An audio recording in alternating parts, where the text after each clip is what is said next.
Tuesday, May 19th, 2026. At this time, please stand for the Pledge of Allegiance. Mr. Tucker, will you lead us in the pledge? Yes. Pledge allegiance to the flag of the United States of America and to the republic for which it stands, one nation under God, indivisible, with liberty and justice for all. Thank you.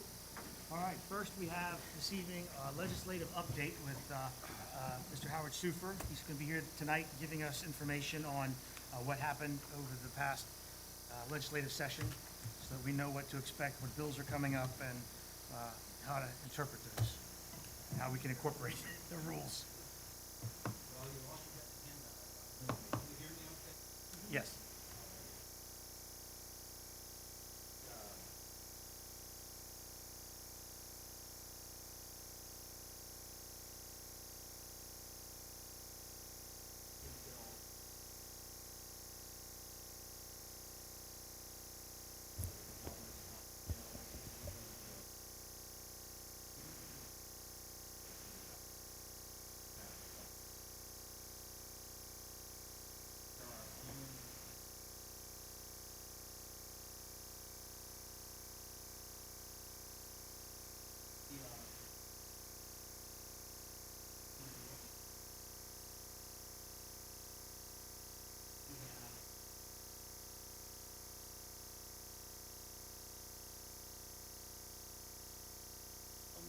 The legislature will go into amend a section of the West Virginia Code for a purpose that a majority of the legislators and the governor agree with. But while they're in there, sometimes it's just someone can't resist the temptation to try to change something else in there. But the other one that gets a headline, and you end up not finding out about it until somebody holds you to account for it. So we try to alert you to those things in the handout. It is organized so that the Senate bills are in order by bill number. Bills are assigned just an automatic number when they're introduced to the legislature, and that's the numbers you see here. So we have the Senate bills and then the House bills, and they're in order by their House bill number. We've also given you information as to when each of these new laws or amended laws takes effect. We've given you an effective date for each of these bills right under the title. And one other thing here, the titles are not our titles. When a bill is introduced in the legislature, it's just assigned a short, brief, one-line summary type title. It's not part of the bill, but it's the way the legislature and the clerks keep track of the bills instead of having to remember, well, what's House Bill 1176 about? You can see the little catchline title people use. So that's in bold right under the bill number for each bill that passed the legislature and is summarized in our handout. You'll see a bold title, like the very first one, Senate Bill 4. It says, Relating to Crimes Against Public Justice. Sometimes a bill is given one of those tags when it's introduced, but by the time it gets through the committee process in both houses, it doesn't even resemble what that title says. And we have a good example of that in here. That's not a criticism. That's how the legislative process works. Bills are introduced, and they don't just go directly to the Senate and the House for passage or not, but they go through a committee process where they're edited and changed and modified, and they inspire some other good ideas that the committees decide to put into the bills. And when it comes out the other end, that title is almost misleading. It's not intended to be that way. It's just a kind of a bookkeeping practice they have to keep track of their bills. But I wanted to be sure you understood that. We are sending this out to all the people, school leaders, and board members that are on our email newsletter list. If you don't get our quarterly newsletter, I'll tell you how to get it here soon. It's a courtesy. And it'll be going out either the end of this week or next week. So you're really getting the first view of this. We've vetted it with a few small groups. We think we got all the kinks out of it. But if you read this and see something in it that you just think is wrong, I hope you don't find a typo or a spelling error, but if you do, that's fine. Let me know, and we'll fix it before we send it out. So I'm not sure, where are you watching this? On what screens? On the sides? Okay. I'm always asked by my colleagues to say hello for them. This is the other members of our education law team at Bowles-Rice, and you all have seen them at your various conferences, most recently at the regional conference, also at the statewide conferences. But there's Rick Boothby in our Parkersburg office, who's Mr. Special Education. You'll see Kayla Cook, who's Miss Title IX. She does Title IX investigations and advises school boards about Title IX. Kim Croyle, who's the leader of our education law practice at the firm. She's in our Morgantown office, like Kayla. And Kim, too, is very well versed in special education, but also in a lot of issues about board governance. She travels around the state helping school boards with those. Trey Marone came to us from the other side. He was the attorney for the West Virginia School Service Personnel Association. Sometimes the best measure, at least in the attorney world, of another attorney, is how they behave when they're on the other side of the table from you. And he would represent service employees in their grievances against school boards that we represent. And that's how we got to know Trey. And we learned that he's a bright fellow. He doesn't shirk away from the interests of his clients, but he's civil in the way he presents himself. And that's one standard we have for all the members of our team. Nobody beats the table and yells and screams. Everybody's word is valuable. If I tell another attorney I'll do something, I do it. And that's how Trey is. And he came to us from the school board. He was the president of the Wayne County Board of Education. So he adds a lot to our strategies that we give to school districts about how to tackle certain problems. Finally, there's Leanne Wilson, and Leanne's a national board certified teacher who, after teaching a little bit, thought, I'd like to learn about this legal stuff. So she went to law school, came out at the top of her class, then came with us. And just as Trey gives us some perspective on how things affect school boards, Leanne is invaluable in reminding us how they affect teachers in classrooms. So they all say to say hello, and I've done my duty now. One other thing I always tell you, and we tell every group, is when we're talking about new legislation, we're taking, we don't know how the courts are going to interpret these things. I'm going to tell you about some things in these laws here this evening that are unclear. That's always the case. The legislators, sometimes we think all they're doing is passing school laws or considering school laws. They've got a ton of stuff they're working on all the time, and they can't possibly know all the different ways the wording of a new law might present issues or uncertainties or ambiguities in a school system when we try to follow it. So we rely on court opinions if there's a lawsuit about those things. State superintendent of schools issues interpretations of school law in writing, usually on topics that haven't yet gotten through the courts or other places, so we pay close attention to those.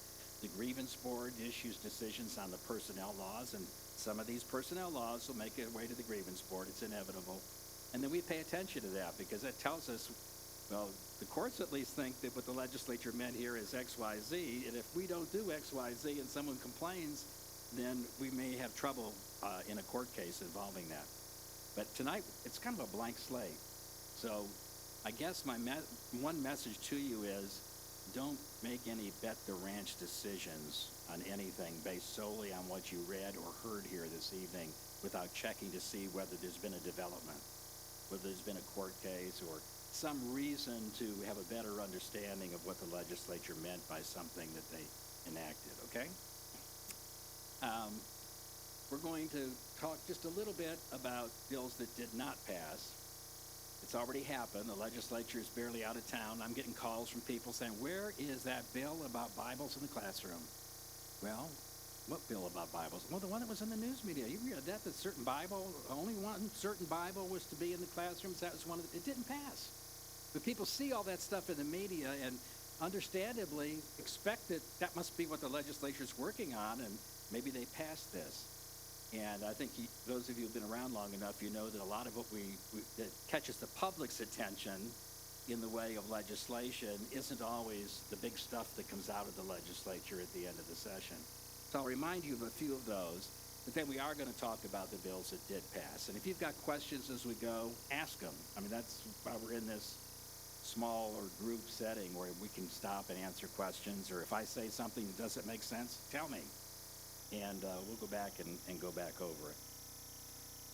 Before we start, though, I did mention our newsletter, and that's part of our effort to keep school board members and leaders up to speed on changes in the school law. And the newsletter is there's no charge for it, but we don't send it to anybody who isn't on the leadership side or administrative side of school boards and asks us to put their name on the list. We don't send it to people who don't ask for it. And that's how people are going to be getting this document you have in front of you. In the next couple of weeks, it'll go out as part of our newsletter. If you don't already get that, you can get on the list to get it by sending me an email, and I'll see to it that you'll be put on the list. And every quarter, we send out a new newsletter, and we try to keep track of the latest changes in the laws, court decisions, grievance decisions. We try not to make it really technical and boring. And one thing that I like about it is we might tell you in 3 sentences about an issue that the West Virginia Supreme Court just decided. You go, holy cow, I'm interested in that, or we have that. You don't have to say, well, how do I find a copy of that opinion? You just click on the summary and it pops up. We've got everything linked. Grievance decisions, Attorney General's opinions, State Superintendent interpretations, Intermediate Court, all those different places where we get some understanding about our laws. We don't use that list for anything else. We don't send you advertising. We just send you the newsletter. And first page says, don't send this to me anymore, and you click it, you don't get it. Don't you hate it when you're on a list and you want to unsubscribe and there's all that little tiny print down at the bottom of a page, and you finally hit something and then it asks for all kinds of information. You think maybe this is a trap. I'm giving them more information than I thought I was. You just click this little thing and we'll take you off the list, okay? Well, some bills did not pass, and I went down through the list today. There were 2,775 bills of all kinds introduced in the legislature this year, we're told. And of those, 306 passed. And I was told by someone that that's nearly a record for the number of bills that passed these aren't just school laws, these are the number of bills that passed the legislature. Nearly a record. Now, 2 of them are bills that when they got to the governor's desk, he vetoed them. And you may have heard about one or another of these bills. Just briefly, one was a bill that would have escalated the fines and possible jail sentences of people for passing a school bus. And what it did was it left the current law in place, but it said if there are certain special circumstances surrounding the person passing a stopped school bus, then they get a higher penalty.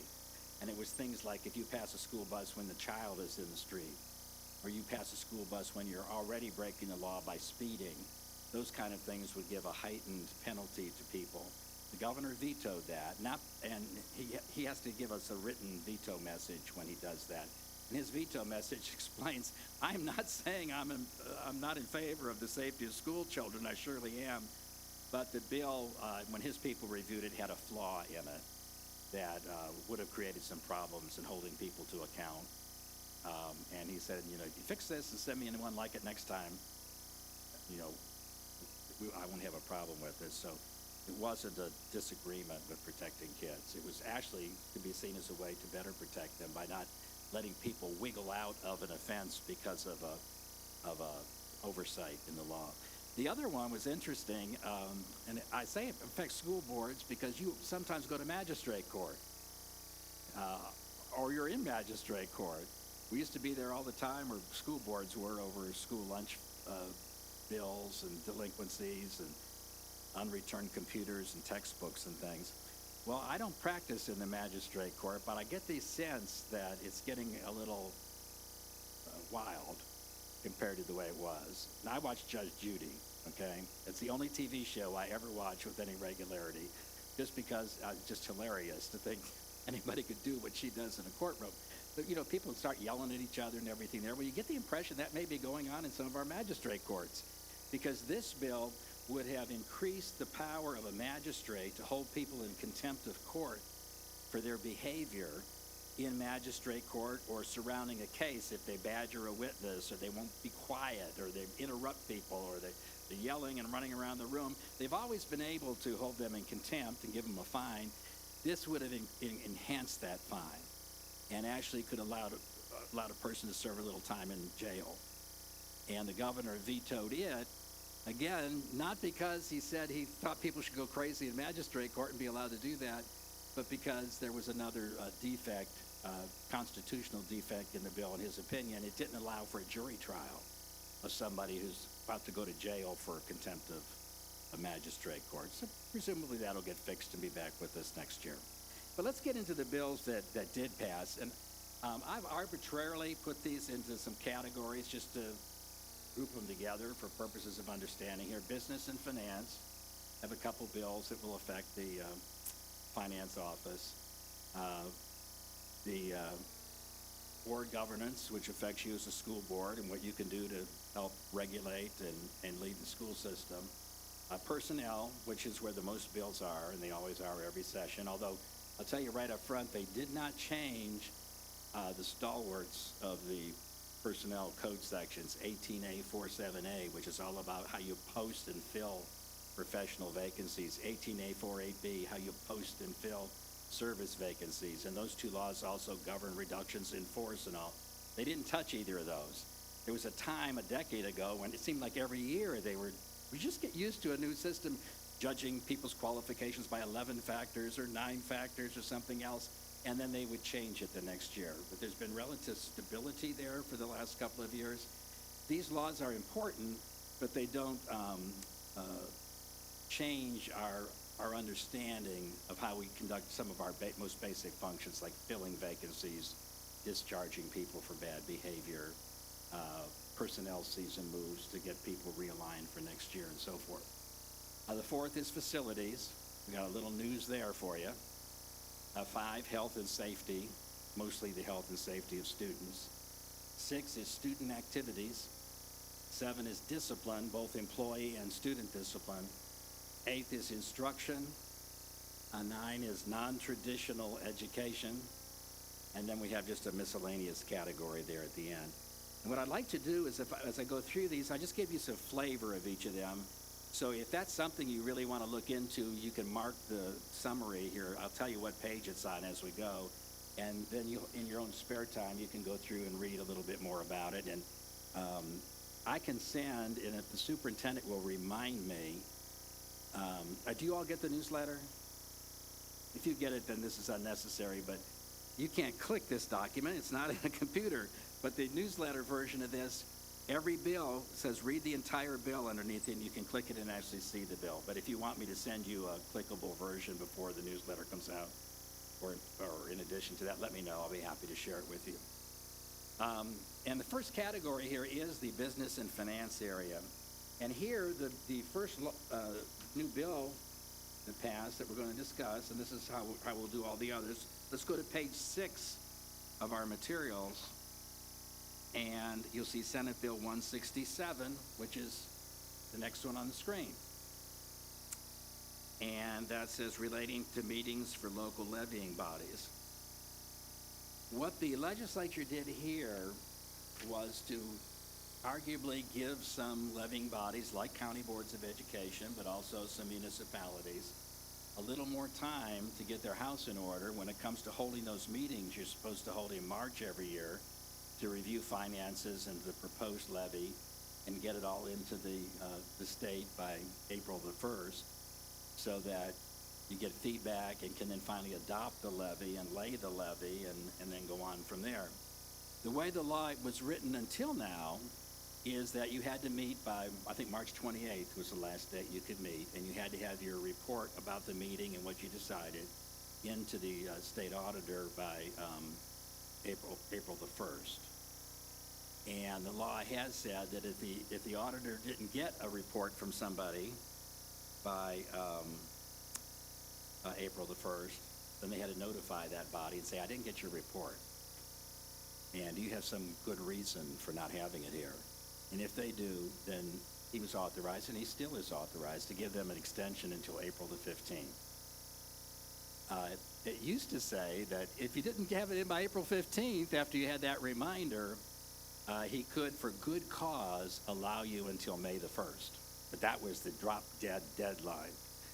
What they did here, when you go all the way through it, they just removed that May 1st deadline. So they say you have to have it done and into the auditor by April 1st. If you don't, he's got to tell you, and if you can give a reason for it, you can have till April 15th. But if you still don't have it in, and the auditor agrees there's good cause for it not being in, then he can set a date when it has to be in.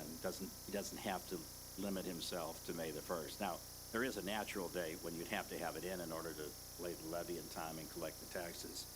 But I think there were some reports in the media last year of some municipalities that just didn't have their meetings and didn't send anything in, and they're in a position where they really can't levy any taxes because they missed all the deadlines. So this will give a little more time to people when there's an understandable reason. Of course, the number one reason that has been a reason for a long time is if you have an excess levy on the ballot at the primary election during the year. You don't have to do all this. You can wait and see if the excess levy passes at the primary election, and then you can have a little extra time to have your meetings and look at your numbers and get them in. That's a reasonable basis to miss the April 1st deadline, and they've always recognized you have really until June the 1st for counties that are in that position to get that 1 year to get their information in, okay? The next one is House Bill 5438, and this is pretty technical. Your CSBO, your treasurer, will understand this and have to deal with consequences, and your superintendent, and then the board, probably in that order of detail. But basically here, it's step 7 of the formula. You'll find this on page 27 of your summary. House Bill 5438. It modifies the foundation allowance to improve instructional programs. And you'll see basically it put more restrictions on what you can use the funds from that step of the formula for. A little less ability to use it on personnel. Some of that money is going to be diverted to the State Department of Education to develop a new WEVAS or something to supplement WEVAS. $15 million, I think, a year will go to help that cause.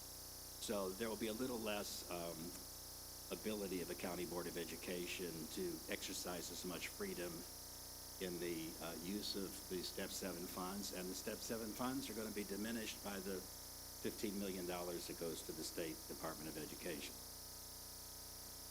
In the board governance area, one of the big ones is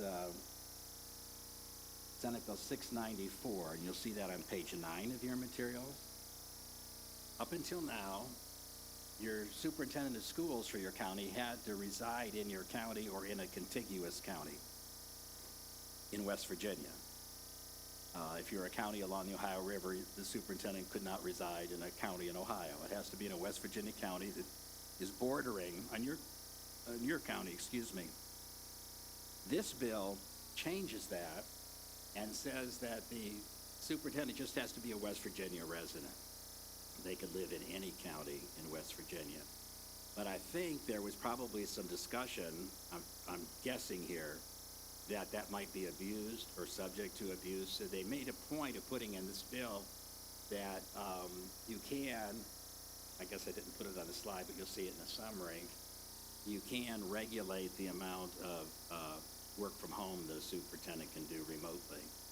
And some superintendent's contracts already do that. It would be in the contract saying that, you can work remotely 1 day a week, or you can work remotely without limit, but only with advance permission from the board president, and some boards don't deal with it, and their superintendents still occasionally work remotely. It's kind of an advantage because it's not just working from home. It may be the superintendent's at the superintendent's conference someplace else and can still tend to things. But it does recognize virtual work by superintendents and allows boards to regulate that if they choose to do so in the superintendent's contract. And then Senate Bill 890 is the one we kind of visited about informally before the meeting began. If you go to page 10 of your materials, this is the calendar bill. And it's promoted a lot of discussion, and people were still trying to figure out what its ramifications might be. Essentially, if you took a copy of this code provision that it amended about the school calendar, West Virginia Code 18545, it has all that stuff in about 180 separate days of instruction and up to 5 days of being home during inclement weather and following some alternative plan count toward days of instruction. And the year-end assessments can't be given any more than, what was it, 30 days or something before the end of the year. All they did was converted each of those numbers in the existing law into hours. And they figured an instructional day is 5 hours. And so instead of saying that every school board shall have at least had a calendar with at least 180 days of instruction for students, it says you have to have 900 hours, which is 180 times 5. And in terms of working, remote instruction on weather days, instead of 5 days, it says 25 hours. And the end of the year testing, instead of 30 days, it's 150 hours. And everything else is converted to hours. Now, at the same time, that same law tells us how long the employment term has to be for 200-day service and professional employees.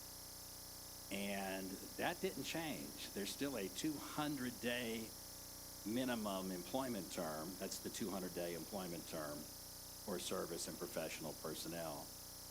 They took off some language that told you what was the earliest that employment term in a year could start and what's the latest it could end. They took that away, so the 200 days could be any time during the fiscal year. But they didn't convert that to 900 hours. And so I mention that because people talk about, well, maybe we can have a 4-day school week, in essence, for kids by going a little longer each of the 4 days of a week and getting the hours in we need for that week, which would be 25 hours, and not go to school on Friday. And apart from anything else that issues that raises, another one is, well, your employees still have to work 200 days. So maybe they come in on Friday and do planning or something. I don't know. But that has yet to shake out. Yeah. Create a policy. Well, the state board has to create a policy, but right now, and I'm glad you raised that point, the legislature wisely, I think, often passes a law about the schools and says, we're directing the State Board of Education to adopt a policy or rules to implement this law, because they understand that there are details and things that they haven't thought about at the legislature. And the state board's done a good job of doing that. If you look at the number of state board policies we have, well, right now, all state board policies are sort of paralyzed.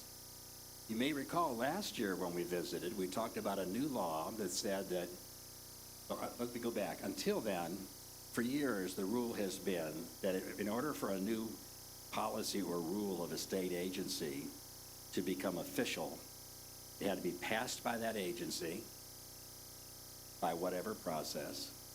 And in the case of the State Board of Education, the fact that they passed it didn't make it official. It had to be filed with the Secretary of State. Secretary of State in West Virginia, like in all states, is like the official custodian of all the official documents of state government. Those veto messages of the governor I mentioned, they all go to the Secretary of State, where you and I can see them. And 100 years from now, people can go back and know that they're looking at the real message the governor made. Well, that's the same thing with policies and regulations from all the state agencies. They don't become official until the Secretary of State allows you to file them with them, and then they can go into effect by whatever effective date's on them. You may recall, up until last year, at least, all the other state agencies that aren't constitutional offices, but DHHR, DNR, Tax Department, they would enact regulations, and the laws governing their regulations said, wait a second, you can't just trot those over to the Secretary of State and file them. You've got to send them to the legislature. And the legislature, when it meets, it has a committee that reviews all these regulations passed by administrative agencies, presumably to be sure that they're faithful to whatever laws the legislature passed. And sometimes they modify those. They have the ability to reject them. But once it's been through that process, then it goes to the Secretary of State. Boards of education have it's never been understood that they have to send their regulations to the legislature before they become policies. For years and years and years, the state board would adopt a policy, take it to the Secretary of State. it'd be filed, it'd be official. And that's because in our state constitution, both the legislature and the State Board of Education have responsibility for public education. And occasionally they have disagreements. Back in 1988, the legislature said, we want to look at the State Board's regulations just like we do everyone else's.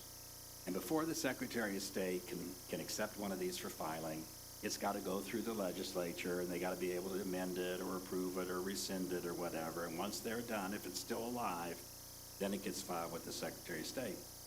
The State Board of Education says, you can't do that. We're a co-equal part of government when it comes to public education. Our policies don't go through you. So there was a lawsuit that was brought.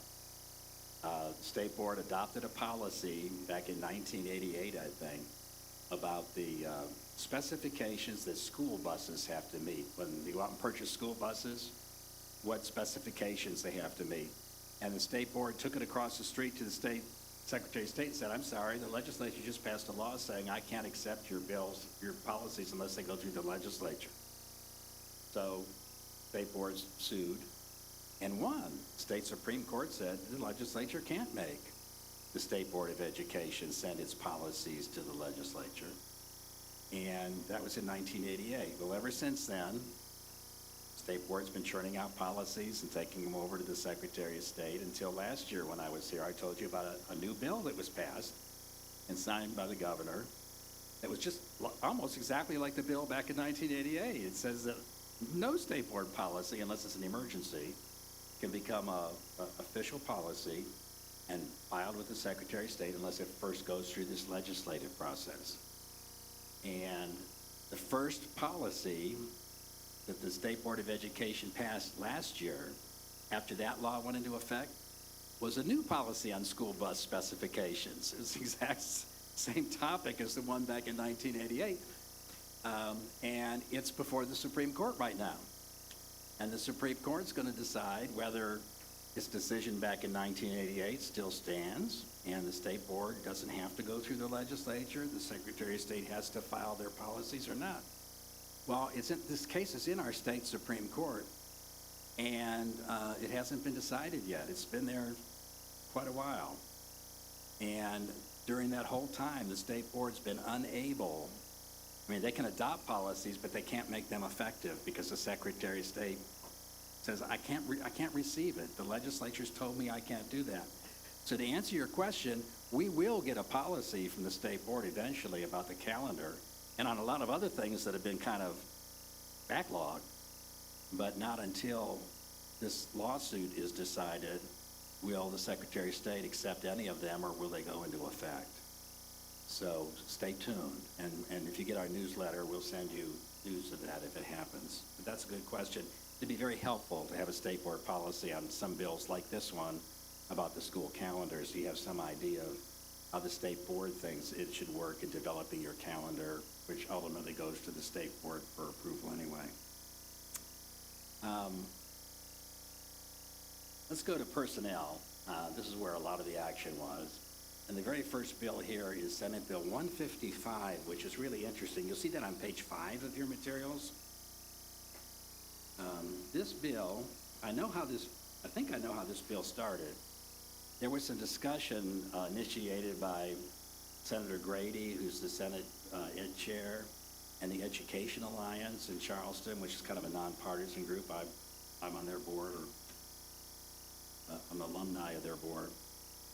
And the discussion that I witnessed about this at a meeting was somebody says, isn't it a shame that we have companies around the state that have employees who didn't go to education college, but they know a lot about some things that our kids could really benefit from. And those employers are willing to say, Howard, you're an engineer. We'll let you take Wednesday afternoons and go to the high school in such and such a county and help teach calculus to kids. And we'll pay them. You know, it's our community service. We're donating our employee to you. Or what about a retiree that's out there and says, I don't want to get hooked up to a 200-day contract doing anything. I'm not even sure I want to be paid that much. But I'm willing to come in on Tuesday and Thursday, and I'm an artist, and I'm going to help the art program at such and such a school. So there was this idea of having adjunct teachers in the schools. Much as, at the colleges, the College of Law in Morgantown has a huge faculty, but a whole bunch of them are just adjuncts. They're practicing lawyers who come in one night a week and do a lecture, and it counts toward graduation. And that's what this bill reminds me of. It permits teaching permits for adjuncts. And when you read it, you'll see that it describes an adjunct as kind of like I just said that they were intended to be, but as often happens, an idea gets into the legislative process, and then it sounds really good until you start asking some questions, and they have to put some limits and some requirements on it. But you'll see in the first paragraph of the summary on page 5, about halfway down, the bill states that adjunct teachers may be hired to fill a vacant teaching position, so it could be all day, or to offer a new program or class, or to supplement a program currently being offered, which I think was the original idea. And what this bill does, it directs the state superintendent to issue adjunct teaching permits to people who are qualified under this law to do that, so that they can then go to the school one afternoon a week or all day or whatever the arrangement is. And even though they don't have an education degree, they've got either, you'll see in the second paragraph, a college degree in a subject area that they wish to offer their services for, or they have at least 4 years experience working in that field. And it's for 1 year only. It's a permit. And so if you're going to use the adjunct beyond this year, they're going to have to get a new permit from the state superintendent for the next school year. And the requirements of the permit are there in the second paragraph, show that you got the college degree in the right field, or you've got at least 4 years of experience, a criminal background check, and a check for any offenses or guilty pleas or convictions for a sexual offense related to children. And there's some other requirements you can read in here, and the one that sort of is a head scratcher is that before you can use this to hire a person to come in and perform that kind of a service, you have to post it and make it available to certified teachers. There probably aren't a lot of certified teachers who are going to want a job just for Wednesday afternoon, but there could be some. But you'll see down in the paragraphs that follow that, the job has to be posted, and only if you don't get qualified teachers with teaching certificates can you then say, here's somebody applied who's willing to get an adjunct permit, and we'd like to put them in that job. The bottom of the page, yeah. Does that mean we treat them like a teacher with full benefits and all No, that? that's a very good point. At the very bottom of this page, anybody that's performing work under an adjunct permit, there's no guarantee of any compensation. That's to be worked out between the school board and the person. And many of them might not even want any money, but they're not subject to the minimum pay scale. They're not subject to any of the benefits, PEIA, retirement. But you can put benefits into their contract if it's lawful. Now, PEIA and the retirement board may tell you, you may want to tell this person you're going to give them those things, but we don't let people get retirement benefits or PEIA insurance unless they teach a certain number of days or hours or something. But you see at the bottom, it's up to the county if it wants to offer any benefits to the person, including pay. And if so, then it's a matter of agreement rather than an entitlement like we have in the case of teachers. These people have to be assigned a mentor when they come in to perform their duties. You see that on page 6. And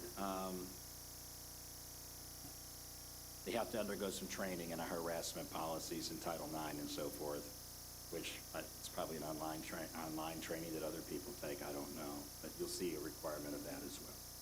So we'll see what happens with this, and this is one of those good ideas that might or might not work. We've had some in the past that nobody ever took advantage of. Here's one that they may or may not. Let's just see what happens, and if it works, then we might expect to see some modifications of this law in the future to make it more amenable for situations where people would like to use adjuncts. Senate Bill 899 allows teachers to become principals and get principal's credentials under less onerous conditions than are available right now. If you look at page 12, you'll see the summary of this bill, Senate Bill 899.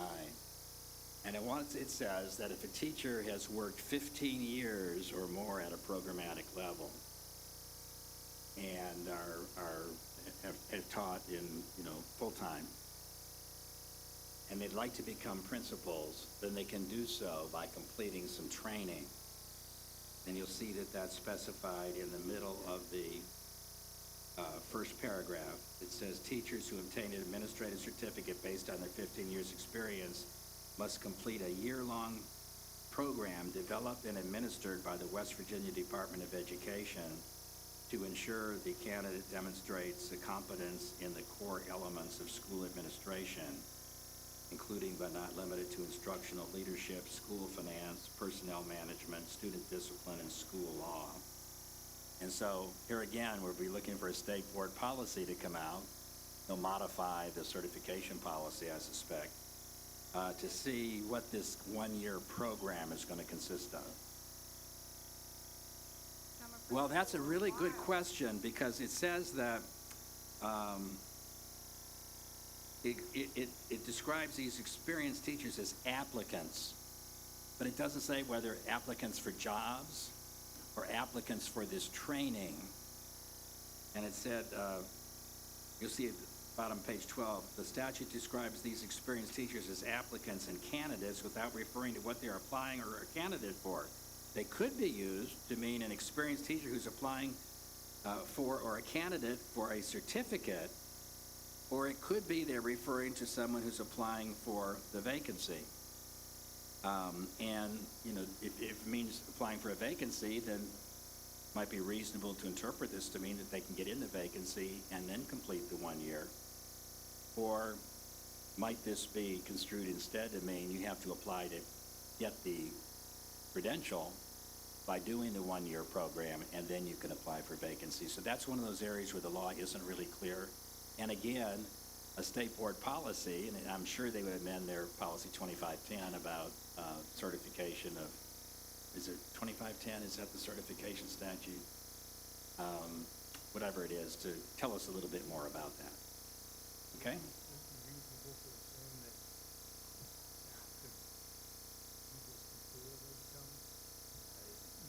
Prepare. You would think it would be available, but again, we'll have to wait and see what the state board says, because they're in charge of that program. Okay? It would almost make more sense to do it before you got in the job, or else you're a year flailing away, Right. and it might not work out.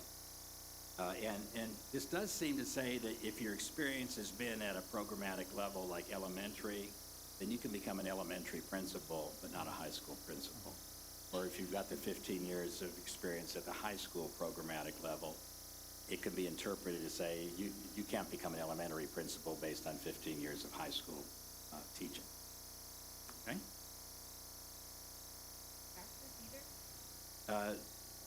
It says down here they must have completed that year-long program, which the state board could say, I guess. You got to take a praxis, or you have to take something more than just self-study. We'll see. We'll get that log jam out of the way in the courts about state board policies, and they'll put their printing presses to work over at the State Department, I'm sure, bringing policies to the state board for its consideration. Senate Bill 1064, which you'll find on page 26, is one you can read all the way through and say, what is this about? Is it a much ado about nothing? It redefines what a long-term substitute is, whether it's professional or service. And that's fine. Did I say that was on page 26? Yeah, it isn't on 26. No, it's back. It's 1064. I miswrote. I wrote something there that It's on page 15. 15? Okay, yeah. Thank you. It used to be that the law defined a long-term substitute as an employee who's subbing in a vacant position. It's either a new position that hasn't been filled, or it's an existing position and nobody's in it, where the county superintendent expected their time in that position to last at least 30 consecutive days. And there were some requirements about if a retiree wanted to come back to work in an area of critical need, as a long-term substitute, you had to tell them in the posting they could come back as a long-term sub, which was code words for, we think you'll be in that position for at least 30 days. The legislature here changed the definition of what is a long-term sub to mean anyone who subs at least 30 days in the same position, 30 consecutive days. It doesn't matter whether it's a vacancy, it doesn't matter whether the regular employee is ill, it doesn't matter if it's one of those service personnel jobs that we sometimes post because someone's going to be gone for 30 days for workers' comp or on a leave. It's just period. If you are a sub and you work 30 consecutive days in one position, you are a long-term sub. Okay, we go through all those mental gymnastics. What does it mean? Well, all it means, from what I can see in reading the law, is it governs whether you're entitled to, when you're in that position, to PEIA coverage. And some long-term subs are, and some long-term subs are not. And the ones that are not are the people that are critical need substitutes for more than 30 days under one of the two statutes about retirees coming into work either as substitute bus operators or substitute teachers. Those teachers have not been entitled to PEIA coverage before. Well, they're making it clear that those critical need substitute bus operators in a position for 30 days are not either. But you can take a look at the explanation there if you're interested in that. I think that's the only consequence. The one other possible one, there's a suggestion in here that the state board can enact some special certification requirements for those two types of substitutes, in the critical need bus operator substitutes and critical need teacher substitutes, who are in, those jobs just have to be bid twice a year. If you're a critical need teacher and get in a vacancy, used to be we have to keep posting at every posting period to see if we can get a certified person to take your place. They changed the law so that it only has to be posted at the beginning of the year. And if you get into it as a critical need substitute because no people interested in regular employment apply, then you're in it, you can be in it as long as mid-year, and that's the next time it has to be posted. Well, I think because people could end up being a long time in vacancies under that arrangement, they put in here that the state board can, by policy, require some enhanced credentials for people that are there. And typically those people are in jobs we may never fill.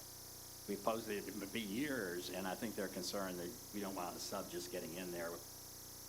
A substitute bus operator has to have a bus operator certificate, but a substitute teacher doesn't have to have full certification, and maybe there'll be something approaching that for people that are in these long-term critical need teacher and critical need bus operator sub-assignments. In the position, they take a day off. Does that stop their consecutive 30 days if you put somebody in for that day, subbing for the sub? Yeah, or whatever? Because that comes up. Yeah, well, there's no, this bill doesn't address that, but, we've had to deal with that question when it comes to how much, for example, substitute teachers are paid. You get a reduced pay until you've worked 30 days.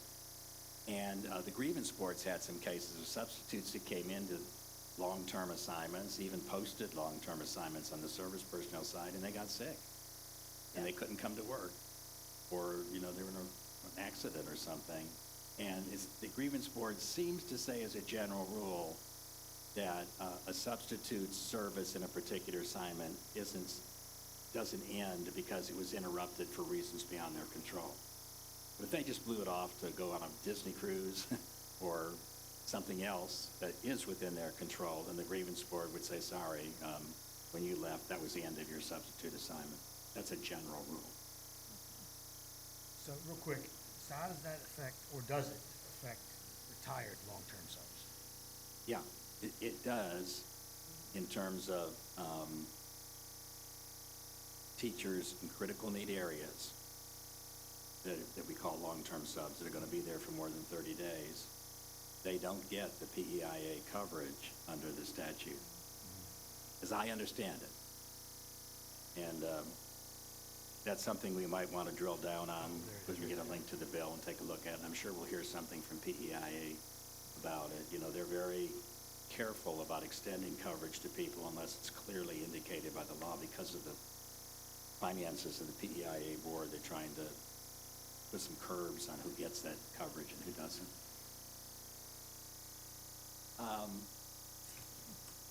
Pay raise, House Bill 4765. It's a very tiny bill summarized on page 19. But basically it gives they said it gave a 3% raise to everybody, but it's the same way as the percentage raise of a couple years ago. Everybody doesn't get a 3% raise. Every teacher gets a $1,560 annual raise.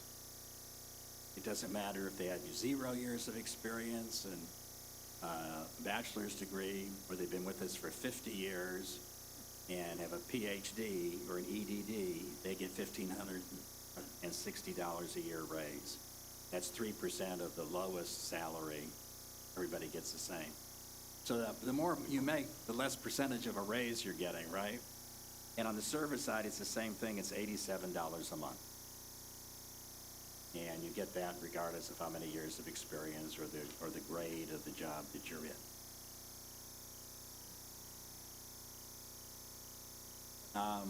House Bill 5012 is one that we're going to have to give some careful consideration as we roll around to personnel season next year. You'll see the summary on page 23. It does take, now here's one case where they took the law that deals with people going on the preferred recall list on the professional side.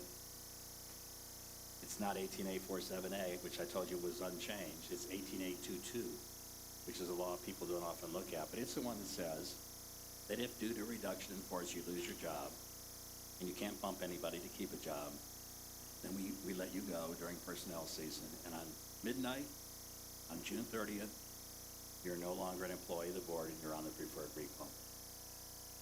And being on the preferred recall list doesn't guarantee you a job, but it does mean that if you apply for a posted job that you're qualified for, the only other people who you have to compete with are regular employees who apply for it and are qualified, and other people on the preferred list. In other words, to be on the preferred list means you don't have to compete with outsiders and substitutes who apply for that job. The language of the law sounds a little more like it guarantees people a job from the preferred recall list, but our Supreme Court has interpreted it to mean just what I told you. Well, for some reason, you'll see on the bottom of page 23, we've put in the quoted material there at the bottom. Every time they mention the preferred list, this bill adds, it says, in case of dismissal for lack of need, a dismissed teacher shall be placed upon a preferred list. That's what it's always said. Then they added, or transferred into an unfilled vacant position. And down below, it says, people are reemployed in order the opportunity for transfer or reemployment. And the reemployment or transfer shall be upon their existing contract. We're not clear what that means. How can you be transferred anywhere if you're on the preferred list? You're not an employee. There's nothing to be transferred. When someone transfers, they go from one job to another job. And you can only do that at a certain time of the year, right? Well, actually, it happens every time one of your employees applies for and fills a vacancy. What you're really doing as a Board of Education and approving the superintendent's recommendation is transferring that person from their current job to another job. And yes, during personnel season, bumping, that's how bumping occurs. Somebody is transferred from one job to another. And here, it's almost like they're saying a fired person. It says, in case of dismissal, a dismissed teacher shall be placed upon the preferred list or transferred. Well, if you're dismissed, there's no transfer. Now, they must have meant something about this. And we think we got a good suggestion without going down in the weeds here this evening. But for those of you who understand the weird language of professional reductions in force, if I lose my job as an assistant principal because it's being eliminated, I have the right to bump if the least senior assistant principal, usually at my program, lateral, keep a job. But if I am the least senior assistant principal, you don't fire me. You look to see whether there's a vacancy in any professional job that for next year that I previously held with you. actually doesn't have to be a vacancy. Is there still a job I used to hold with you that still exists that I'm certified for, and I have more seniority than the person who's in it? So that assistant principal might go back to being a teacher and bump a math teacher out because they used to be a math teacher. But that rarely happens. So they can't bump laterally. They can't bump into a job they used to hold. The third step, this gets weedy, is we have what we call the last chance pool. And as you probably know, every vacancy for next year that you know of by March 1st, you can't post and fill right away. You've got to hold it. And then during personnel season, the superintendent figures out who's going to be able to keep a job by bumping when their job is eliminated, and who unfortunately is going to have to be let go. And instead of letting them go, you put them in the last chance pool, and they're an automatic candidate for any of these jobs that are for next year that we knew about by March the 1st. They have to vie with regular employees, but some of these people get soaked up in that process and don't have to be fired or let go. But some are still, they don't get a job that way. We think what this might mean is that I can't go laterally, I can't go back to my old job, I can't get a job through the last chance pool. The last chance pool was vacancies for next year that the board knew about by March the 1st. What about some that came in after that? Susie came in April and tendered her resignation as of the end of this year. Her job's not in the last chance pool. We still need her job next year. It may mean that that's what the legislature intended, is that there's a little gap where the last chance pool's openings were just the openings you knew about by March the 1st. Maybe any others that open up for next year between then and the end of the year, we move people into in the order of seniority. We don't know. But just to give you some idea of how difficult it can be to apply these laws. But we'll figure it out. The other thing this one does, I don't know if you've ever done this. A couple of years ago, the legislature said, you base your personnel season decisions on projections of enrollment. So you know whether you need 3 kindergarten teachers or 4 kindergarten teachers at a particular school based upon your enrollment. And if you think we won't need 4 next year, enrollment's going down, and our projected kindergarten enrollment at this particular school is going to be for 3 classrooms, then we eliminate one of those jobs. Well, if you get down into the start of school and it turns out your enrollment projection was wrong, and enough kids moved into the attendance area that need kindergarten to require you to have a 4th classroom because of the class size, the legislature said that if you get down into the start of school and due to unanticipated enrollment patterns, you have more teachers than you have to have at a school. Maybe it was the opposite. Maybe you had 4 teachers and you get there and you only needed 3. And if we had known that back in personnel season, we would have cut the 4th one. You get down into when kids actually come to school and you see, oh my goodness, we have too many teachers now. We could have gotten by with 3. We didn't cut a 4th one because we thought we'd need them. Those excess people that are over and above the class size, pupil-teacher ratios, and case loads in special ed, that you don't need to comply with the state rules about class size and caseload. Those are called excess employees. And if somewhere else in your county, or even in the same school, you need more people to comply with those, you don't have enough kindergarten teachers over here, and as long as it's due to unforeseen enrollment, then during the first 2 months of the new year, even though you didn't do it during personnel season, you can take that excess teacher and put her over here. And she doesn't get a hearing. She gets to come and talk to the board and say why she doesn't want it to happen, but she has no choice. And that's been the law for several years now.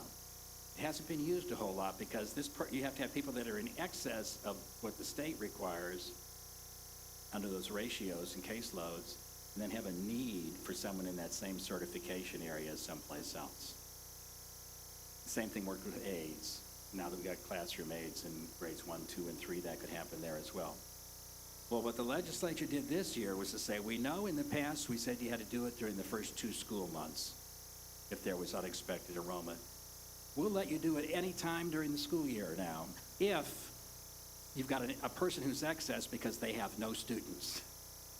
So we have 4 teachers here, and we just needed 3 based upon what the enrollment ended up being. We put all those kids in 3 teachers' rooms. We got a teacher who has nothing to do. Or in special ed. We may not need a special ed teacher at this school due to caseloads because a student withdrew from school. He was a one-on-one teacher or one-on-one aide. Now, if a person is left with nothing to do, they have no students to instruct, then if we need them someplace else to meet one of these ratios, we can move them anytime during the year. That's a lot of conditions you have to satisfy to do it. Just plant the idea. It's something to keep in mind as we go down the road. It may or may not be helpful. This power we've already had during the first 2 months hasn't been used a lot. Whether this will give us a little bit more use. It's terrible to have a teacher with nothing to do at a school because she was, or an aide, who was a one-on-one and the students, for whatever reason, isn't there anymore. And we didn't know that when we did our enrollment projections. Senate Bill 703, there isn't a lot to say about that. It's summarized on page 10. Basically, it's a compact that West Virginia has entered into with a bunch of other states. It's called reciprocity. If one of these other states has licensed somebody as a social worker, when they come to West Virginia, they're entitled to a social worker's license, just subject to a background check and paying a processing fee.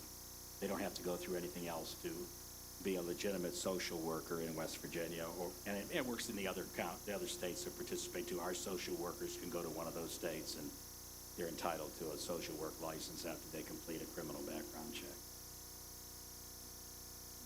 In terms of facilities, this may be helpful to you, Senate Bill 982. It's summarized on page 13. Now, this bill doesn't just apply to school boards. It applies to the Division of Highways.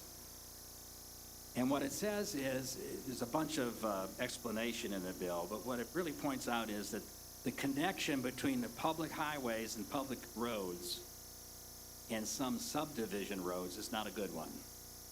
It's rough and bumpy and potholes and whatever. And this says that there's money up to $750,000 per project per year that the Division of Highways can spend to improve the connection between a private road and the public road and the private road of the subdivision. They can't take over the private road. They can't improve the private road. But among the reasons they say they're doing this is the school buses have problems sometimes getting into the neighborhood because of a bad connection with the public highway out here. And the Division of Highways can spend money if there's a way they can fix it without taking ownership of the private road. I know of one county we've been working with where they have that problem. Their school, actually the entrance to the school is on the subdivision road. And buses are coming in from the highway, and the subdivision was having problems maintaining the part of what could be the public road or the subdivision. That's the question that we're dealing with. But if it qualified as the public road, then they could spend some of this money to improve the access. Just something to keep in mind if your transportation department reports that the buses are having a problem getting in and out of subdivision. Now, we can't go in and fix potholes with this money in the subdivision. That's not our property, and the public isn't going to pay for that. It's just that connection between the public thoroughfare and the private.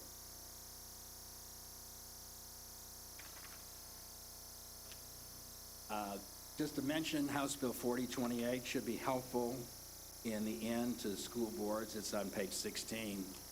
This relieves contractors from paying sales and service tax on building materials for projects that they're contracted to perform for the school district. So we would assume that in the end that might lower a little bit the cost of projects that they bid to you because they no longer have to pay consumer sales tax or service taxes on building materials they're using for your facilities. On the health and safety front, Senate Bill 4, which is the very first one in the packet, I'll just say a few words about it because this sometimes happens next to a school or on school property. You probably read about people that get arrested for interfering with emergency responders that are trying to treat somebody, and some relative is beside themselves and are in there getting in the way, or there's somebody that's angry about what's happened and gets in the way. And this bill creates a crime a misdemeanor to violate a first responder's verbal order to you when they're performing their duties at the scene of an emergency. If they say, get away, you've got to be 30 feet away. And if you come back in, you can be arrested for interfering with the responder. And these are firemen, the ambulance, emergency EMS people, the police. They have to give the order first and give you a chance to obey it. But if you don't, then you can be charged with a misdemeanor crime. House Bill 4798 is probably one you've heard more about than the other bills that we've talked about. And that's Alyssa's law, summarized on page 19. This is the one that doesn't require, but allows a school board to furnish to its teachers a mobile alert button, which they wear, and that when they press it, it contacts 911 and does a campus-wide lockdown before any questions are asked. They don't have to ask permissions and describe what's happening. They can just use it. This is initiated by parents of a Parkland student in Florida who was killed in the slaughter of students at the school. There's a special training that teachers who wear these buttons have to have so that we don't have them just hitting the button because some kid won't stay in their seat. And I've noticed some companies are stepping forward to donate the money for these buttons in some counties. I don't know if you're in that situation yet or not, but we'll see how that goes.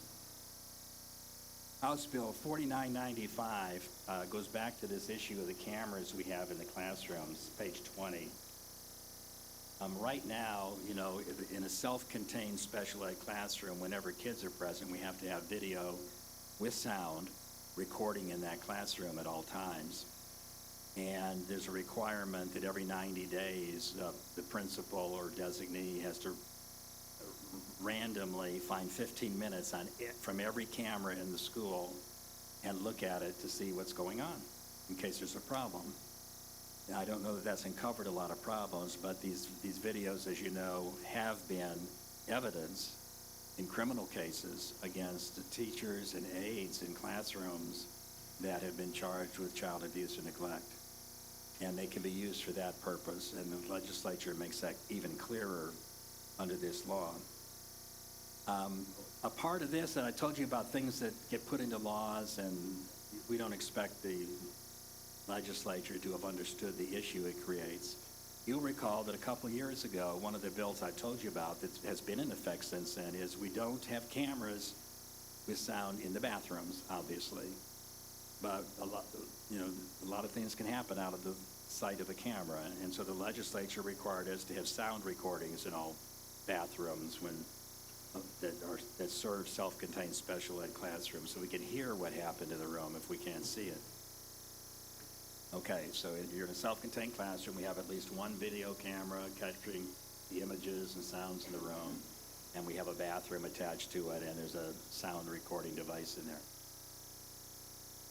The law, until this bill was passed, said that if that camera in the classroom is not operating when kids are in there for any period of time,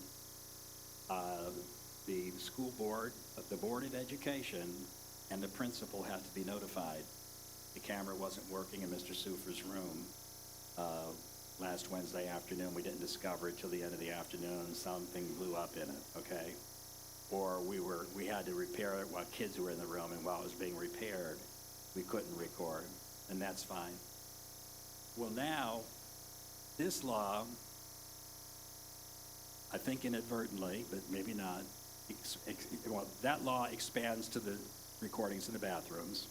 That was already the law. If we knew it wasn't recording and kids used the bathroom that day, we had to tell the Board of Education, and we had to tell the principal. This law now says that notice has to get to the parent of every child who was in that classroom that day or in that bathroom that day while the camera or the device wasn't working. And that's easier said than done, to figure out who was in the bathroom and who was in the classroom that day, and it probably will result in erring on the side of caution and just sending a mass notice out to the parents of all the kids who were assigned to that classroom during that time, whether they were at school or absent, whether they used the bathroom or not. They would all get a notice saying, this is to inform you that the sound recording in the bathroom of Mr. Sufer's special ed classroom was inoperable Tuesday and Wednesday of last week, or the camera in the classroom was inoperable. But they've expanded that notice requirement now, so it's not just the Board of Education and the principal, but it's all the parents of kids who were there at the time, okay? What if the teacher isn't even aware it's not working? Well, you don't know what you don't know. Now, I don't know enough about the technology to know whether there are systems that anybody has that do alert you when they're not working. You know, kind of like some of the security cameras, they have devices that, I know our law firm, we know when a camera isn't working so that we can protect ourselves. You can only do what you can do. But if there is knowledge, or if there should have been knowledge, then I would expect that someone could make an issue of it if they didn't get the notification from the school. But that's a type of question that, again, those details, it's understandable how they don't come up before the legislature when they're meeting in their 60 or 90-day session, but we have to deal with them. House Bill 4982 is to make West Virginia healthy. And this is, this puts the presidential physical fitness test back in the schools. It has some language about farm to table food. And then it says that the students cannot be restricted from going to phys ed or participating in physical activities in phys ed as punishment. You can't say, well, you don't get to go to the play basketball because you do XYZ. That's true at all grade levels. It's like, we're going to let everybody participate as much physical phys ed as we can, and we're not going to use it as a carrot or a stick.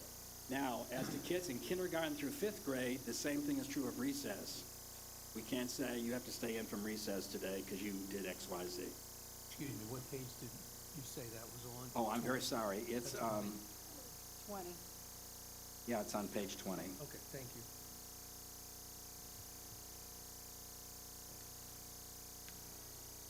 That's an important message to get some teachers. There are even some court decisions by the Supreme Court that weren't about whether you could deny kids recess, but in describing the facts of the case and what happened one day, they'll say Johnny wasn't allowed to go to recess that day, but the other kids were. That was a case where somebody got in the teacher's purse and took money, and they suspected Johnny, and they said he might have done it because he was in from recess. Well, that's not going to happen anymore in grades K through 5, okay? Now, is this for every student or just gym classes? Like in high school, usually you just take one credit at gym. The first requirement is part of the PE class, Okay. PE program. But if you had like noontime intramurals or something like that, it wasn't part of PE. People didn't have to participate. There wasn't a grade associated with it. It doesn't seem like it would be covered. But the recess for K through 5 has no exceptions. That could be indoor recess, right? Now, House Bill 4996, which is on page 21, is the we're not going to spend much time on it, but it's a good illustration. Remember I told you they put a tagline on bills when they're introduced, and sometimes the final bill doesn't. You say, why did they put that title on it? On page 21, you'll say the tagline says relating to bail in cases involving terroristic threats to schools or children. Well, I saw that. I thought, well, when I read this bill, it's going to tell me that they're going to increase the bail that they charge people who are arrested for making bomb threats at schools. But there's nothing about bail in this bill. There was when it was introduced, but it got completely focused on something else as it went through the legislature. What it did, it created a new crime. It's already a crime, to make a false fire alarm, false bomb threat. Well, now it's a crime if you make a threat of violence and threaten to commit violence, if a reasonable person would think that would lead to severe public alarm or inconvenience. So you make a threat that I'm going to come in and beat the principal senseless at the school. Whether you do it or not, whether you're even capable of doing it, is a crime if that is a threat that would lead to public alarm or inconvenience, and that'd be a lockdown, I'm sure, and all kinds of things. So, and it specifically says that in the last paragraph of that summary, if you cause public alarm or inconvenience with a reckless disregard of risk of causing a severe public alarm or inconvenience, even when that person did not have the ability to carry out the threatened violence.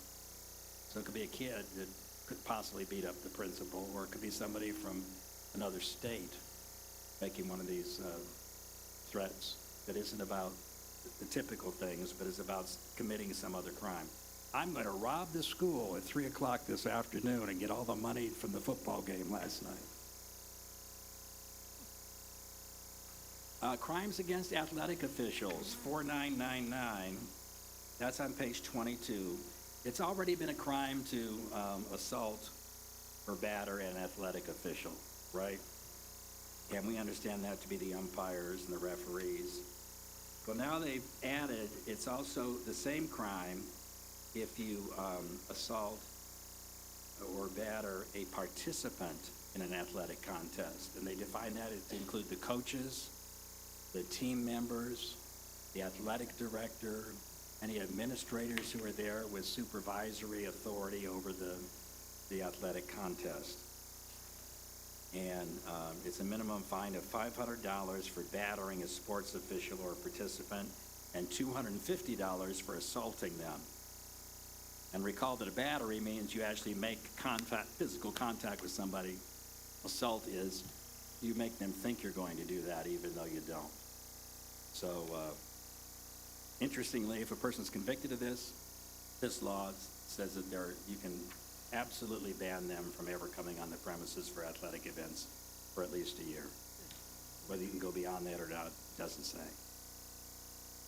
Oh, and it does have a safety clause for a football player. It might say that guy on the offensive line on the other side battered me in the game.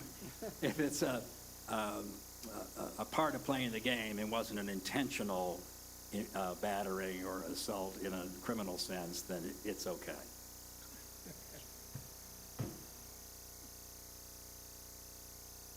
They call those hot fouls. Somebody lost their temper and was a little more vigorous than they would have been in another context. Just to let you know, the legislature is working on the vaping problem. On page 26 is a long summary of what they've done, and you can read that for yourself. It really doesn't tell you to do anything in the schools, but it really restricts the sale of these things to kids. If you're going to sell vape, and it's at least some percentage, I think a third of your business, you've got to get a license now from the Alcohol Beverage Control Commission. And you're not allowed to have a sign bigger. It's a very small sign. I didn't look at the bill to remind myself, but it's very small about the fact that you do, that you do sell vapes. You can't be closer than 300 feet to a school. You cannot sell look-alike vapes that look like candy or things that appeal to children. Your advertising can't be directed to children. You've got to verify every purchaser's age with a driver's license or a passport. Be sure they're 21 years old, and a whole bunch of other things. So some of this, I'm sure, will be fought. Yeah, here's the sign requirement, top of page 27. The sign shall not be any larger than 18 inches by 18 inches. Compare that to some of the vape for sale signs you see around the community. When it comes to student activities, there's really only one bill we deal with here. It's House Bill 4425. It's on page 19, and this repealed the transfer rule for athletes. You know, several years ago, the legislature passed a law saying that a student could transfer once in high school to another school and not lose their eligibility to participate in athletics.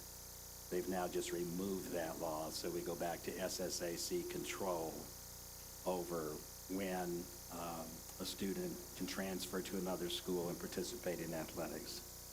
That too is part of the logjam at the State Board of Education. I saw on the agenda for the canceled State Board of Education meeting last week, approval of new SSAC rules. And of course the State Board can approve them, but they can't take effect and be filed with the Secretary of State until that court case is resolved and we know whether that can happen. discipline. A few things here that are observed, I think, in many counties, even without a specific law. It's on page 18, and you'll see that it tells us that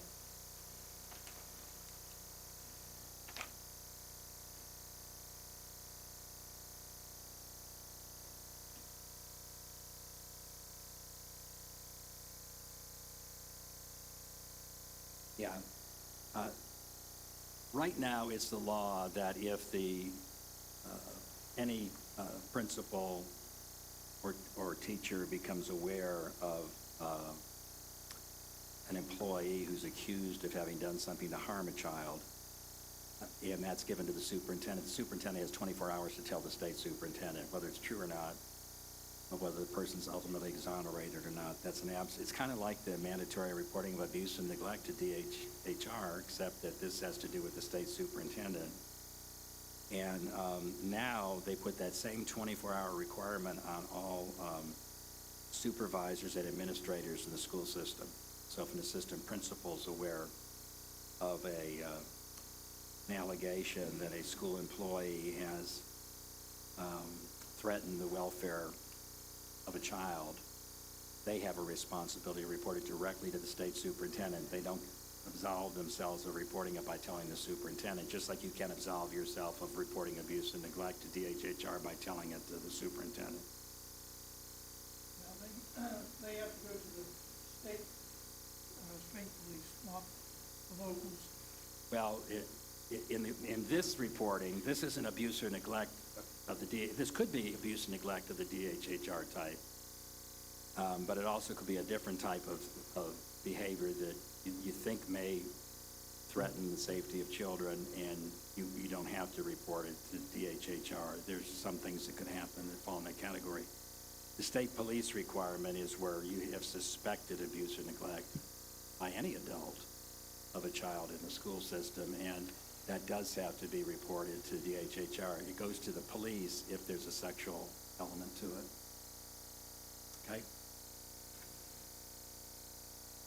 And the reason is DHHR will send it to the police if they investigate it and say, well, they haven't been giving the kid the medicine she needs, it's neglect. They'll investigate it, and if they believe there is, then they'll involve law enforcement. Instruction. Just to let you know, House Bill 5048, which is on page 25, deals with foster kids who are in a temporary placement, but they're not in a permanent placement. And it says that within 3 days of them arriving in a temporary placement, if they're in your county, you have to educate them virtually. No, I'm sorry, if they're from your county, the county where they were last enrolled, after 3 days of them entering temporary care, you have to provide them with virtual instruction. And if you can't, then the county they're located in at the time has to do it. And if they can't do it, then I think that's it. I think they have to do it. And the people at DHHR have to get training if they have responsibility for temporarily placed foster children and how to monitor and see that that virtual instruction is provided to the child. House Bill 5089 on page 25 really just clarifies something. You know, we have kids now that are homeschooled. We have kids in charter schools. We have kids in private schools. We have kids in micro schools. We have kids in learning pods. And you may recall in the past, the legislature has tried to equate certain aspects of those different alternatives with public education. So for example, if a learning pod in writing says, little Howard Sufer is one of my students and they've completed the senior year curriculum and they apply to WVU, WVU has to give that statement from the learning pod or the micro school or the private school or the church school or the home instruction the same weight as a diploma that was issued to a student by the public schools. WVU can't say, well, wait a second, that's not a public school. We need you to take a special test here to be sure you know what they say you know. No. They have to admit them on the same terms and conditions that they do a person who got a public school diploma. That's been the rule for some time.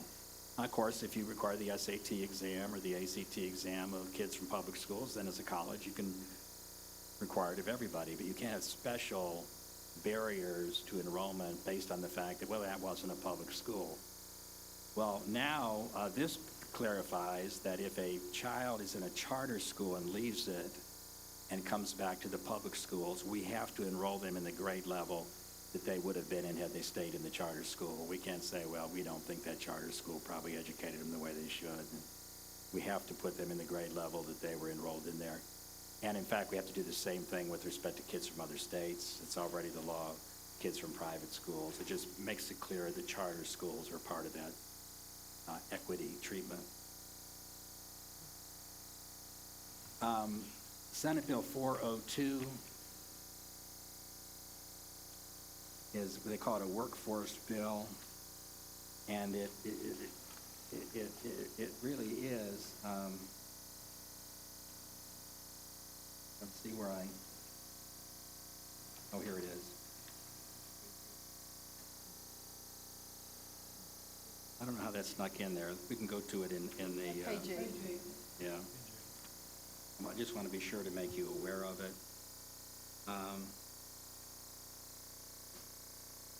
This has to do with micro-credentials.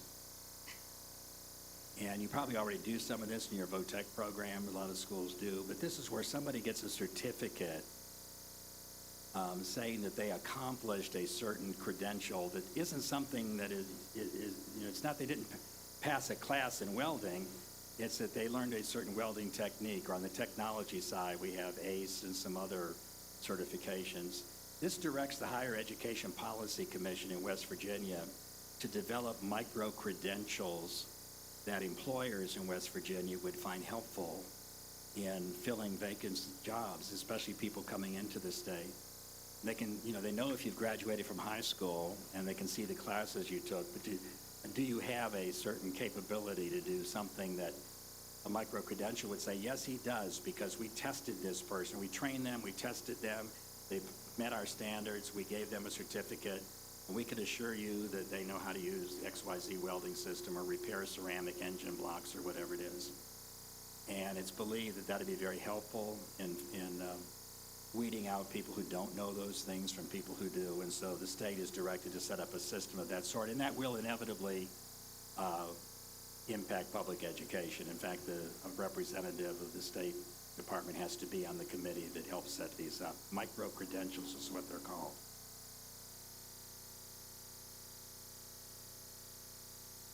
This is a big bill for, there wasn't much on closing and consolidating schools that got through the legislature this year, despite all the heartbreak of closing, especially small rural schools around the state. And on page 6, where is it in the bill? It's House Bill 63. It's right beneath the Senate Bill 4 on page 1. They made a lot of changes to the rules involving charter schools, but then made a big change in what you can do with schools once you close them to perhaps help the development of charter schools. Among the things they did was they allow charter schools to work with colleges and universities to offer the same kind of dual credit and embedded credit programs we have in the public schools, so that you can get your associate degree and your high school degree at the same time under some of those programs. It wasn't clear that charter schools could do that. Now they can. This says that charter schools can conduct before school and after school programs. It wasn't clear that they had that authority, but they have that authority. It also says if there are state or district recognition programs for scholars or athletes or faculty members that apply to the public schools, and there's no comparable recognition program for charter schools, the kids or the employees from charter schools can participate in the process by which you get one of those recognitions as a student athlete, a student scholar. I don't know what all that will apply to. We may get some state board help there through the regulations. But it recognizes that charter schools aren't equipped to do all those same recognitions that we do for our kids and our employees. This last one, the charter school law has said that charter schools don't have to follow the school laws, except the Open Meetings Law and the Freedom of Information Act. They have to follow those rules. They don't have to follow the state minimum pay scales. They don't have to follow hiring the most qualified employee. They can call you in and fire you. They don't have to give you an informal conference and a statement of reasons and a hearing and all that stuff. They are not bound by any laws other than the Open Meetings Law and the FOIA law, unless there's a federal law that requires it. And that's why the special education laws, for example, would apply to a charter school. You think of all the, maybe you've seen some of the state board meeting live streams or video where State Board President Hardesty puts that big volume of West Virginia school laws out on the desk, and he says school laws have to follow these laws and public schools and a whole bunch more. Then he puts like a few papers like this next to it. It says, these are all the laws that the charter schools have to follow. And then he's got an empty pile for the homeschoolers and some of the others. Yeah, I have a question. Is a public charter school allowed to refuse a special ed student because they're over their quota of special ed students? They may, you can't have a quota for special ed kids, but they may not have they may say they don't have the ability to service the child. And we get that from public schools all the time. A student will move from one county to another, and the other county say, my goodness, we can't, it's gonna cost $200,000, we can't take care of this. And if a complaint is filed, then the Federal Department of Education will come in and look at it and see if you should be required to do it. But you can't put a limit. You know, you can't say only 10% of our students will be special ed or only certain disabilities. But that's because state law creates charter schools, and state law can never trump federal law, right? But there's a lot of, that book is all state laws that we follow. This year, they said, some people think that when the law says charter schools don't have to follow state school laws, that doesn't mean they don't have to follow state board policies. Well, they changed it this year to say they don't have to follow state board policies either. So they're pretty much out there on their own. Howard, do you mind if we take the rest of the information and review it ourselves? I hate to cut you off. Oh, I would appreciate it. Okay. Sorry, yeah. And actually, we got through most of it. Let me just tell you, to look for and read, you cannot just close a school and sell it anymore or give it to somebody. There's a requirement that the state board approves the closing. During a 90-day period, any charter school can apply to take it over. Do we have to hold it for 90 days? Yeah, you have to wait 90 days from usually the state board action will occur in December or January. The school's not going to close till June 30th anyway, but within 90 days of when the state board votes to close it, any charter school can come in and say, we want to agree to take over that school for our charter school. And if two of them come in, you don't decide which one you're going to deal with. There's the charter school board in Charleston will decide which one you have to deal with. There's no mention of any money trading hands. That's an open question. But you have to decide on when they can take it over. Do they get all the equipment in it and so forth? That's the SOAR Act. And we explain it in a little more detail there. I wouldn't want to leave here without you knowing that. I don't know. I know I've followed the media every day, and most counties like yours and others have been faced with some school closures. Well, now it isn't just a matter of giving it to the community organization or selling it at an auction. It may be that we have to, in good faith, deal with the charter school to take it over. Okay? Well, thank you for having me. Thank you for coming. We appreciate it. Thank you very much. And thank you for letting me get out of here a little early and no get worries. my jacket off. Yeah, that's right. A little warm. It's pretty warm. Yeah, very warm. We'll open it back up. That would bring the airflow back through. If you have any follow-up, just get in touch with me. Yeah, I will. Thank you. Thank you. We appreciate your time. Thank you very much. So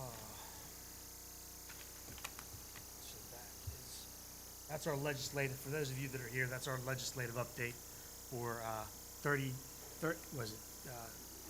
3 months of legislation in an hour and a half? Yeah. Yeah. So, all right. We can move on. Next, we have Tony Abel with a vision update. Is Tony here? Oh, there he is. All right.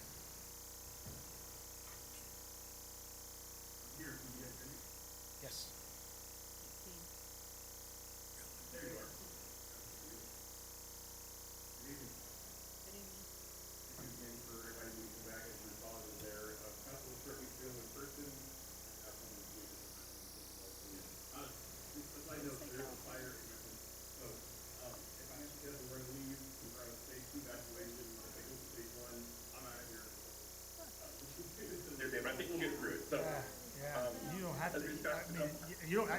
be here. If it's serious, we can do it another time. My marshmallow's ready, as a bad joke, my marshmallows are ready, so. Okay. You know, California, we're famous for earthquakes and wildfires, and we have one brewing now, so. Nonetheless, thank you again for having me. We've been very fortunate to partner with Harrison County School Board now for just wrapping up our first benefit year. And when we were fortunate enough to partner with you a little over a year ago, we inherited the plan, dental and vision plans that were kind of prescribed to us for your plan document. And we worked with our vision partner BSP to incorporate the plan as it was. And as we're wrapping up our first benefit year, we have identified a couple of pain points with the vision plan that we really worked hard to address and have proposed for the board some updates to the vision plan. I think Whitney had shared those documents with you, and you have a copy of the proposed vision plan in front of you. I hope. Great, thank you. That's keeping you on your head. And so, just to highlight a couple of points from the changes that are being made to your consideration are, number one, the current dental and vision plan that you have with Bento share an annual maximum. And as you've seen a number of times this year, it's common for teachers and their families, employees and their families to have quite large dental expenses that max out their dental annual maximum. And when that happens, those people no longer have a vision benefit because the maximums are shared. And so the new proposal here is to separate the dental and vision maximums. Essentially, there really isn't a maximum for a vision plan. It's a very limited spend for exams, and there's a limit of allowances that folks can spend on frames, glasses, and contact lenses. So we see that, as I mentioned to you a few weeks ago, to date, only 145 people have reached their annual maximum through their dental spend. And for those 145 people, they don't have a vision benefit for the rest of the year because it's been reached through dental. So one of the main suggestions is to separate those out, have a separate vision benefit from a dental benefit, and that will cure that kind of pain point that we've experienced. The vision benefit does allow for employees and families to have glasses and contacts in the same year, which is a nice benefit. It has set prescribed co-pays for eye exams, for frames and lens materials, if you will, and it also has set ranges for lens enhancements that a person may want to have, whether it's an anti-reflective coating or a scratch coating. Those are all available at prescribed co-pays by going in the network. There's a nice $200 retail allowance for frames that you can get from your vision provider.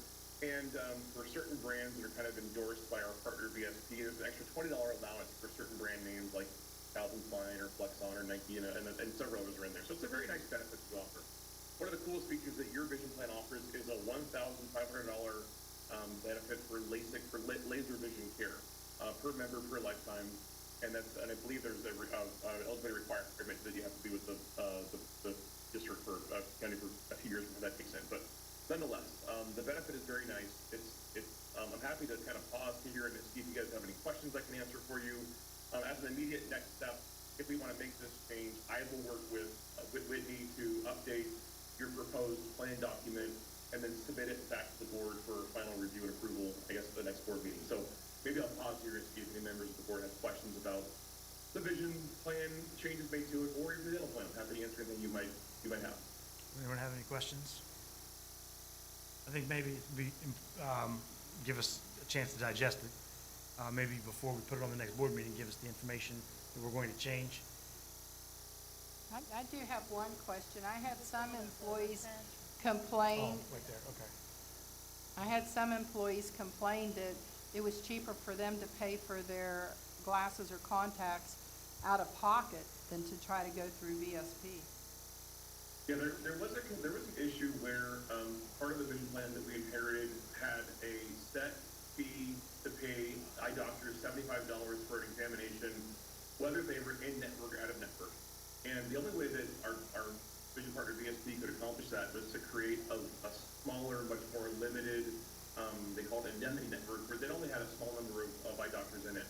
So moving back to a standard VSP vision plan where we're paying doctors based on their fee schedule does open up to your employees and their families to the entire VSP network. And while there probably are some eye doctors that are being seen that are out of network, there's still out of network benefit, which is very nice here. This does limit that incidence from happening because so many more of those eye doctors will now be in network with VSP. So if that complaint exists, it's part of a vision plan where you choose internet network, but the network is so much more, this one's larger now, that we anticipate that problem being much smaller. Okay, thank you. No other questions? I think if that's something that the board is interested in, the $1,500 LASIK care, I think that would be something that they would bring to us. If it's something that, It's already in well, there. what are you asking to change? There hasn't been a change made to that part of the benefit. It's been in existence for, I think, a few years now. Okay. Proposing is to go to a full-fledged VSP vision product. Okay, So that instead we of can combined. get all of the benefits that VSP has, which they have additional discounts and things. So right now, employees are missing out on some of those discounts. So like they have partners with like LASIK surgery that would have a discount, so the $1,500 would go farther because of the discount, without being part of that expanded network and discount our employees are missing out. Is that correct, Tony? That's correct. Okay. Yeah. All right. Thank you. I think that would be brought to the next board meeting, and we can discuss it then. Thank you. Yeah, thank you. Are you, stay safe? Yes. Yeah. I Prayers. will. I'm going to check the update on where the fire is now, and I'll be all over it. Thank you very much for your Yeah. time. I Thank appreciate you. it. Prayer sent. Thank you. All right. Now to the recognitions, presentations. Thank you all for waiting. I think we Let need the to let people in. people in. Let the people in, yeah. We have, first starting out with the 2026 Golden Horseshoe. So we'll get those here when everybody comes in. Doug, do you want to do the Golden Horseshoe? Thank you. Yeah, boss needs to go. Yeah. Might want to wait a minute or two. Yeah, I don't know, but they're bringing more bodies in too, so.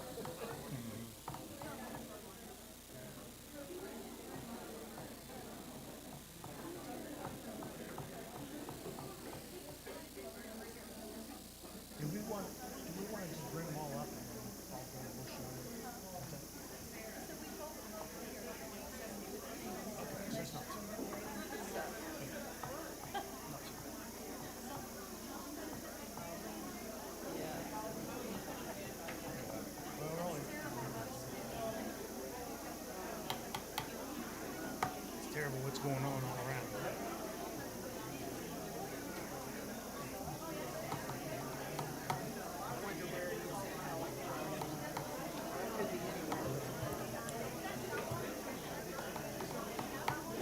Hey, did he say you have to give them the facility? If they requested 90 mics, they have, yes, they have to request it. If they request it within 90 days of the time the state board approves the closure, you have to give it to them.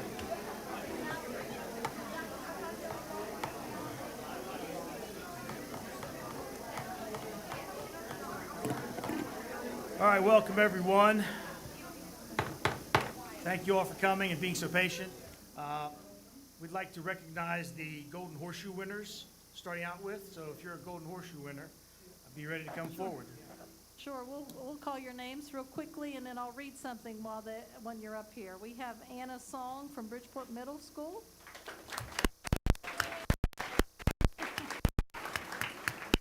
Chloe Weathersby from Liberty Middle School. Abraham Morrison, Liberty Middle School. Maddox McKinley, Liberty Middle School. River Greathouse, Lincoln Middle School. Aiden Mason, Lincoln Middle School.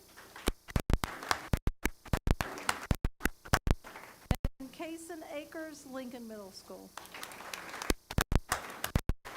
Just to give you a little bit of history, the 2026 Golden Horseshoe, the West Virginia Department of Education is honored to announce the 2026 Golden Horseshoe winners for Harrison County. This has been something that's been going on since 1931. So how many adults in here did the Golden Horseshoe when they were these guys? I wasn't fortunate enough to get up here, though. But I did take the test. So these guys really show excellence in what they know about West Virginia. It's exciting, and I believe you'll have a trip to Charleston coming up. So that's exciting. For the students that are up here, we'd like to have any administrators that are here. I think Mr. Rogers is here for Liberty Middle. Do we have anybody from Lincoln? We've got a lot of activities going on. Mrs. Scott? Bridgeport Middle? For Anna? There he is. Oh, there's Lori. Mrs. Scott and Mr. Oldacre. So congratulations to the 2026 Golden Horseshoe winners.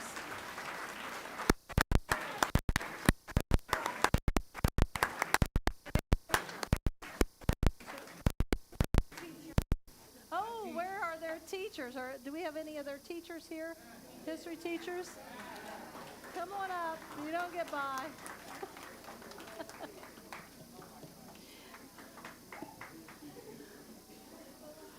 Hey, it's kind of a tradition that we usually ask them one question. Do you guys know one Golden Horseshoe question?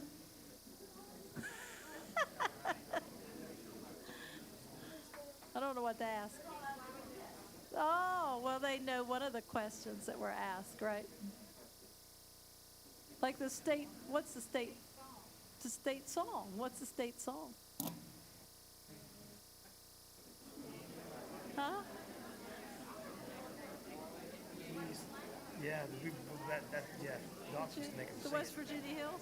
it. West Virginia Yeah. Hills. It's West Virginia Hills, correct? Is it? So. All right, did we get pictures? Anybody want to take pictures? You're welcome to come up and do pictures.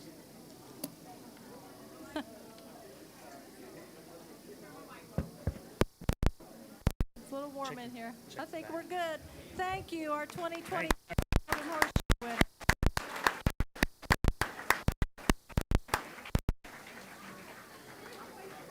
All right, next we have West Virginia Language Showcase with Bridgeport High School.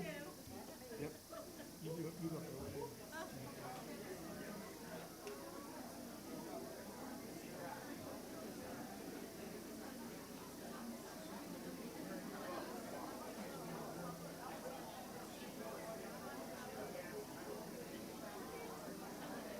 Okay, so last year, the World Language, or the Foreign Language Teachers Association began a World Language Showcase.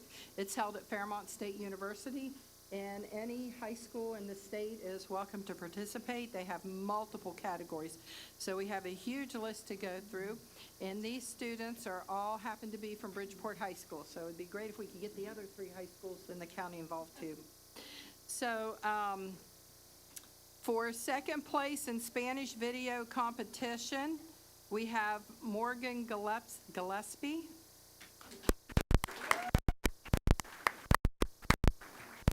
Second place, most creative and original video competition, Aiden Kidd.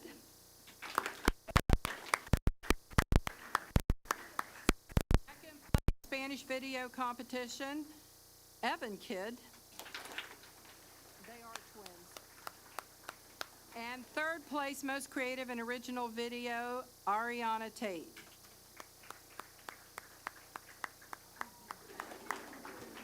Okay, for prepared talk, that is where they had to have a memorized speech, no notes in a world language.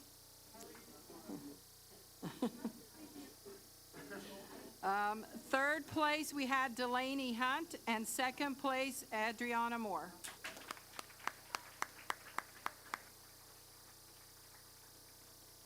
Second place in Spanish poetry, Caitlin Kimball.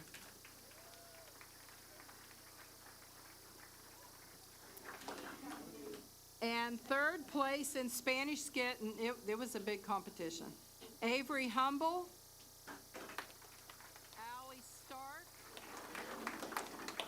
Olivia Bell, Taia Noble, Taylor Pitzenberger, Juliet Hess, Victor Parker, Caitlin Freeman, Dimitro Sudarenko, and Ava Poole.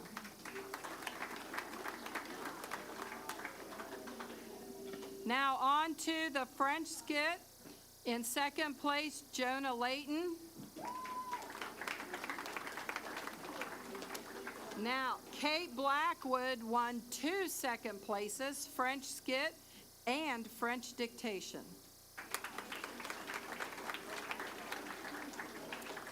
Casey Todd was also a double winner, first place in French trivia and second place in French skit.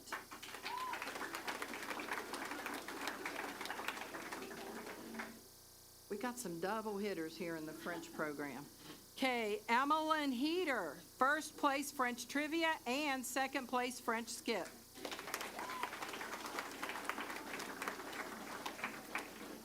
Adash Dankowitz, first place in French prepared speech. Oh, hold on. Second place French singing, second place French skit, second place French folkloric dance, and third place French dictation.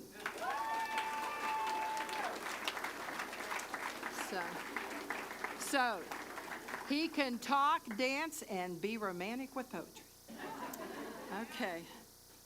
Now, French place in the folkloric dance, and I was privileged to see all this. It was amazing. I was so proud of them. Ellie McCall, Katie Backus, Sylvia Devano, Lila Deering, and Emma Dale. Okay, Aubrey Shiflett, first place in folkloric dance and second place in French dictation. Okay, we had a large group for second place in French singing. Hope Dickerson, Sunshine Moore, Hayden Henderson, Gracia Knight, Lily Day, London Davis, Alex Marshall, and Lily Thomas. I'm sorry, Thompson. Okay, first place in French singing, Madeline Miley.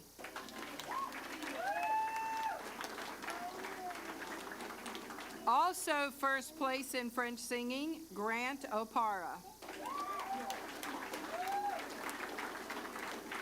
Maggie Cable, second place, French poetry.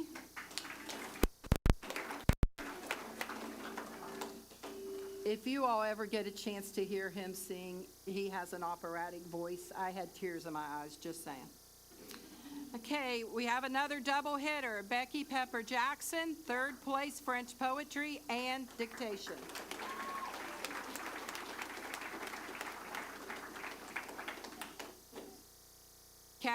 Cassidy Robinson, French poetry. Sarah Watts, third place prepared speech. All right, we got a triple hitter. Ava Myers, first place French modern dance, second place French singing, and second place folkloric dance. Y'all can start rearranging yourselves now to get in the picture. Okay, Isaac Boyce, first place French trivia. And last but not least, David Sufin, first place French trivia.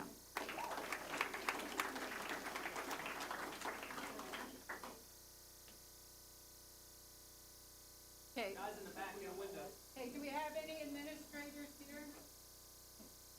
And are the French and Spanish teachers here? Come on down.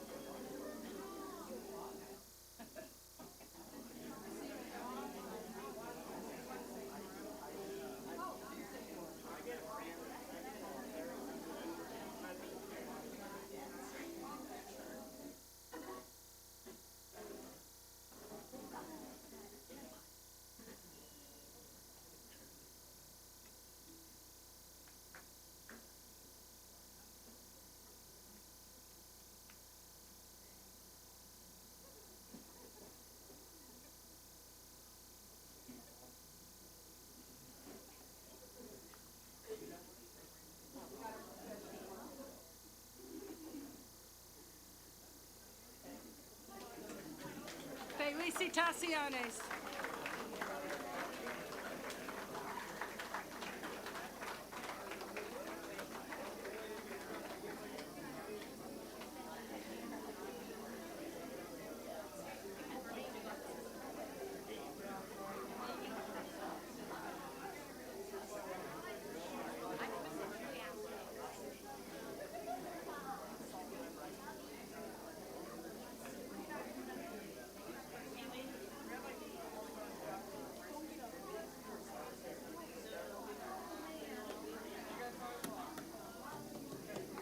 This is Liberty Middle, right?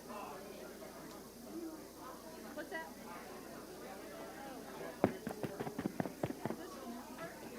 Mike, huh? He just turns them off. Oh, he just turned them off. Oh, There we go. all right. All right. Thank you. Next, we have our Mid-Mountain 10 Conference Boys Basketball Champions, Liberty Middle School. Yes.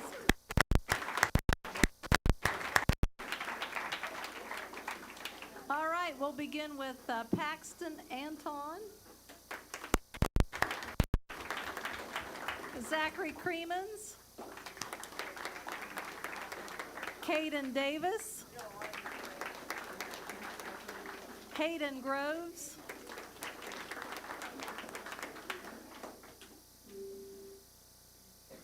I think this is, oh, no. Demarion Jackson. Yep. Bryson LeVake. Abraham Morrison. Hey, we have a winner. Isaac Paul. Gabe Riley.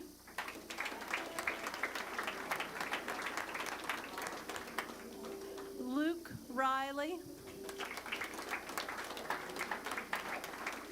Ian Strother.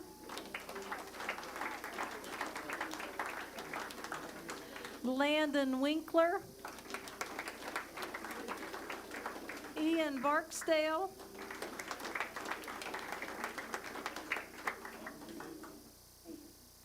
Tyree Carter. Lennox Curran. Kyron Holyfield. Zeppelin Layton. DeAnthony Marazzi. Isaiah Shingleton. I think it's Singleton. Sorry about that. Doesn't have the H. Singleton. Daxton Barnett. Gus Christensen. Jamier Holmes. And Kai West. That's our Mid-Mountain Champion Conference. Do we have head coach here, DJ Bird? You get a certificate. He's got it for you. And then assistant coach Patrick Marazzi. No, Patrick's not here. So congratulations to the Mid-Mountain 10 Conference Boys Basketball Champions. Thank you.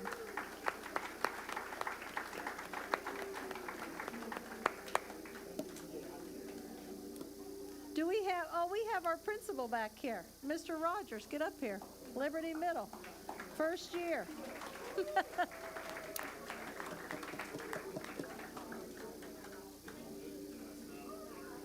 First year, first time winners, right? Conference champs.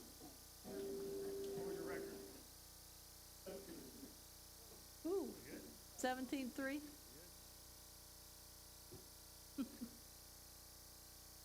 All right, congratulations, guys.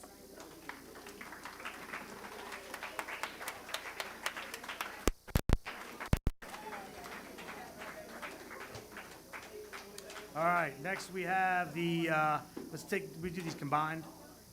We'll do the boys, the BMS Girls Track and Field Conference Championship. Yeah, and then you'll stay up there for the boys as well.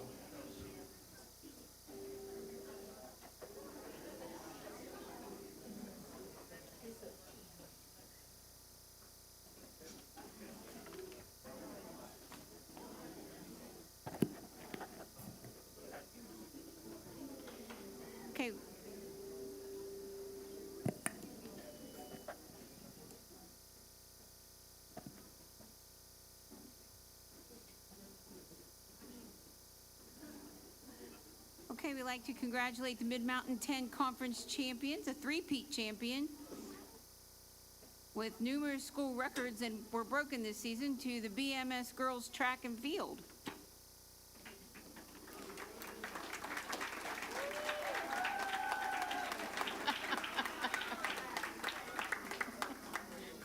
Okay, we start with Sylvia Abraham.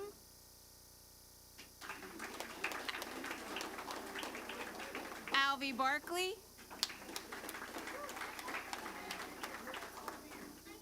Maya Belcastro. Gemma Bonnell.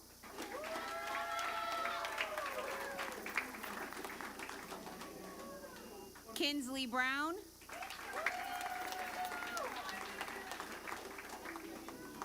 Jalen Campbell. Riley Cheatham. Is that right? Elena Cross. Nicolina D'Annunzio. Lily Dahl. Ava Davis. Kendall Davis.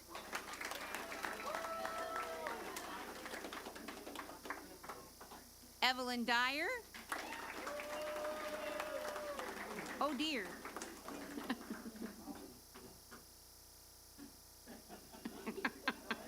Rosie Ferguson.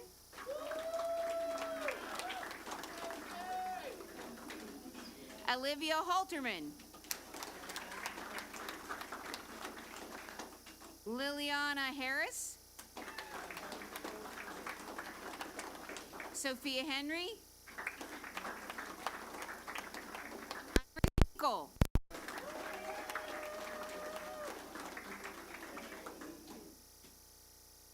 Evelyn Jarvis. Harper Kirk. Kara Nepper.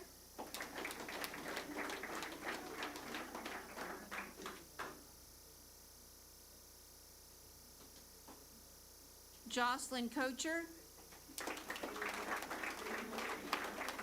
Hadley Lucky. Rylan Mayo.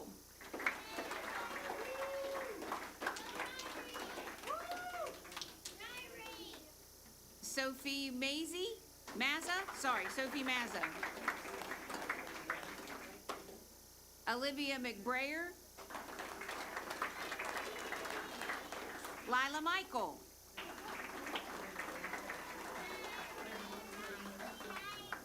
Sadie Moyne.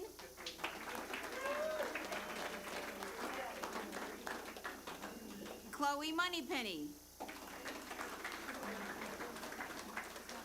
Abigail Northey.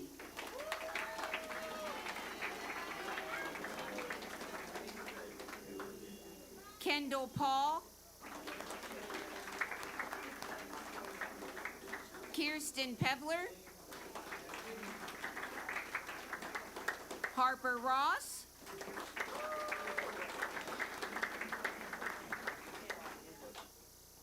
Okay, you're gonna have to tell me what this last one. Rosalie Simplice? Simpless. And Bailey Yates.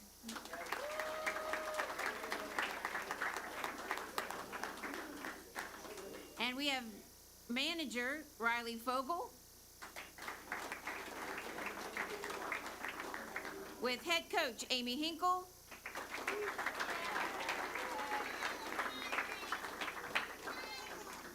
and volunteer assistant coaches Natalie McBrayer and Taylor Rakes.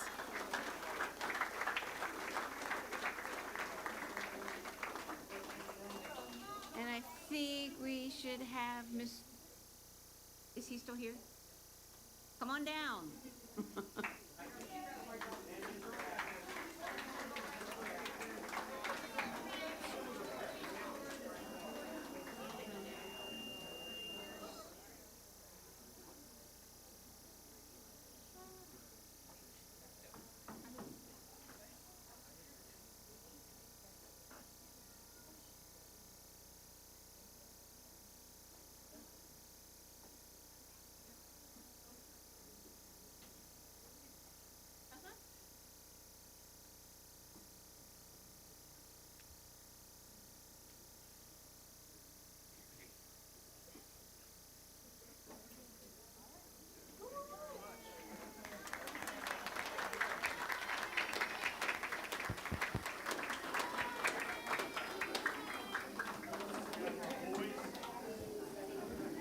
BMS boys.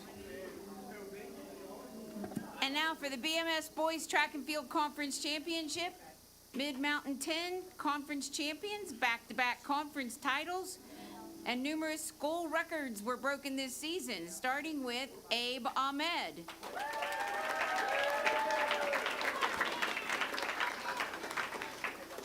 Brooks Bilot.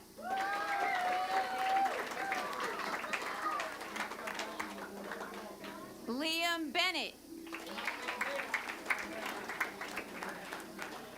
Daniel Black.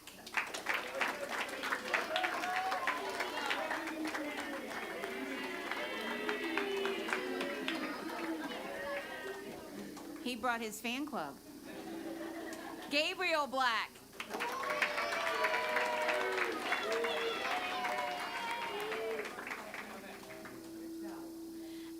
Okay, this is going to be cute.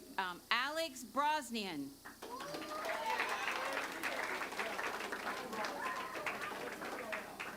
Justice Campbell.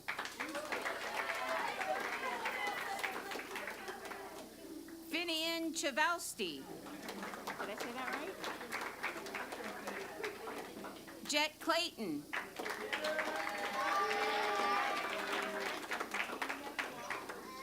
Jeremiah Corbett.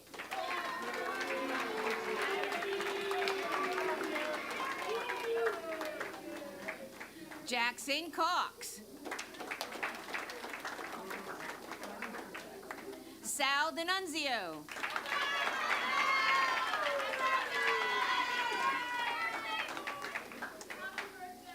Happy birthday.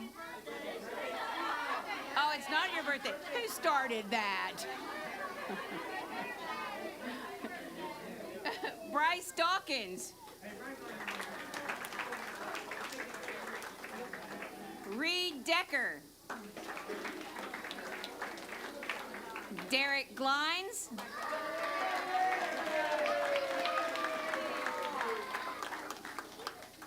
Bryce Hardman. Brent Harris. Joel Hess. Landon Hotzenpiller.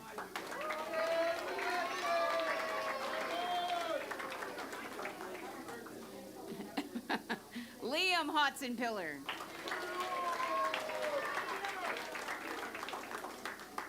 Keller Jackson. Gunnar Johnson.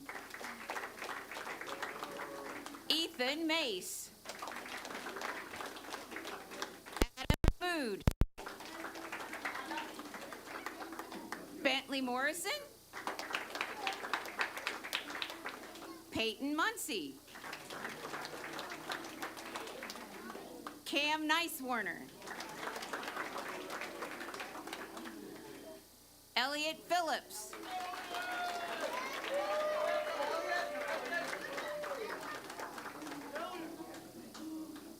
Kalel Pierre.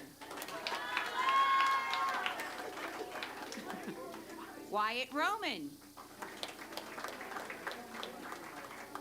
Gabe Romano.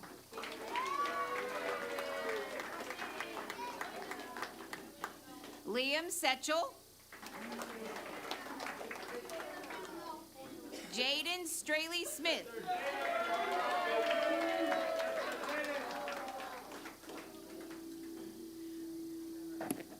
Brooks Suez Vassal.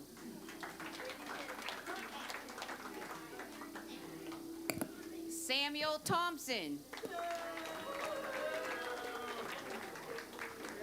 Mason Vecchio.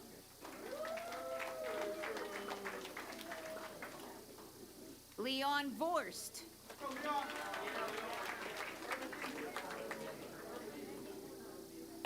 Ezra Waldron. And Vance Wolf. Our head coach is Wayne Ritter.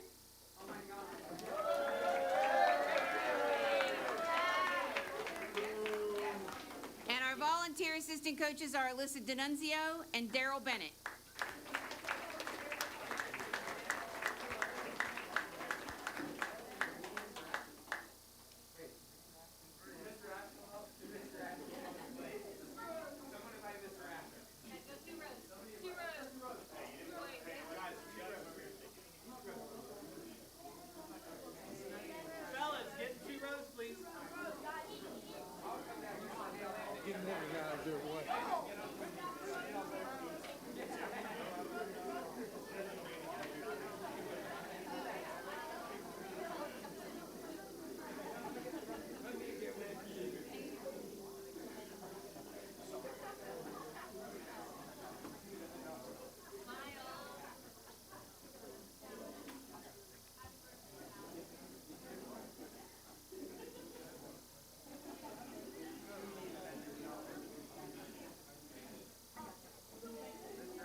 Congratulations, everyone. All right. Give everyone a second to clear out. No mics.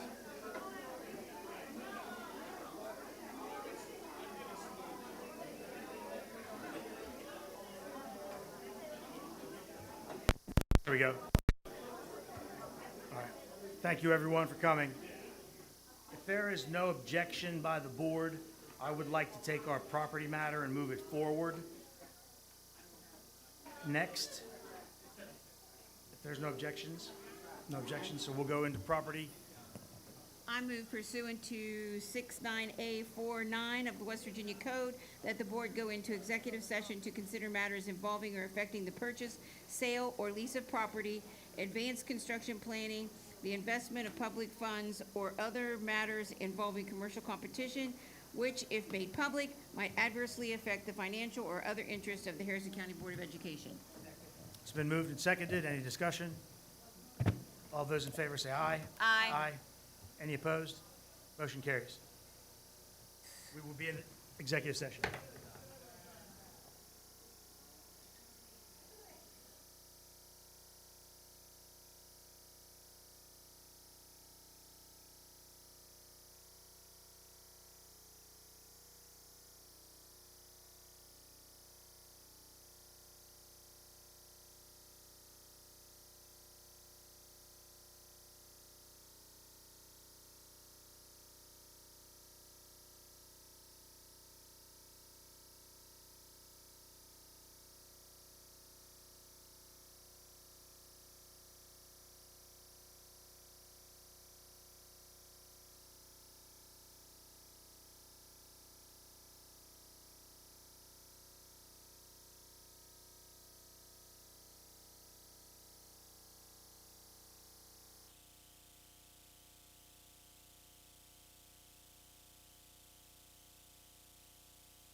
motion to return from executive session?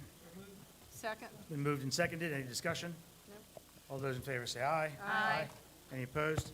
Motion carries. We are back in regular session. This brings us down to our delegations. We have 4 delegations this evening.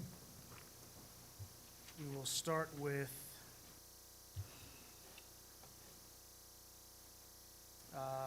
school board procedures pertaining to delegations. All statements from the floor shall be directed to the president. No person may engage in audible discussion with the members of the audience.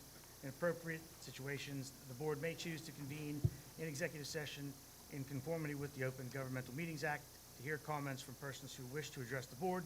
In those instances, the comments shall be made, if at all, in executive session. Speakers before the Harrison County Board of Education are asked to express themselves in a civil manner at all time with due respect for the dignity and privacy of others who may be affected by the content of your comments. This is public notice that all meetings of the school board are audio taped. Most regular meetings are videotaped and displayed on YouTube.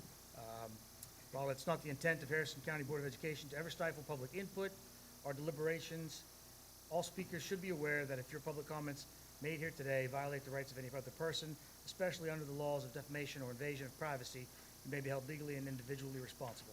If you are unsure about the factual nature of any claim, comment, or allegation you are about to make, the Harrison County Board of Education strongly encourages you to consult first with your legal counsel.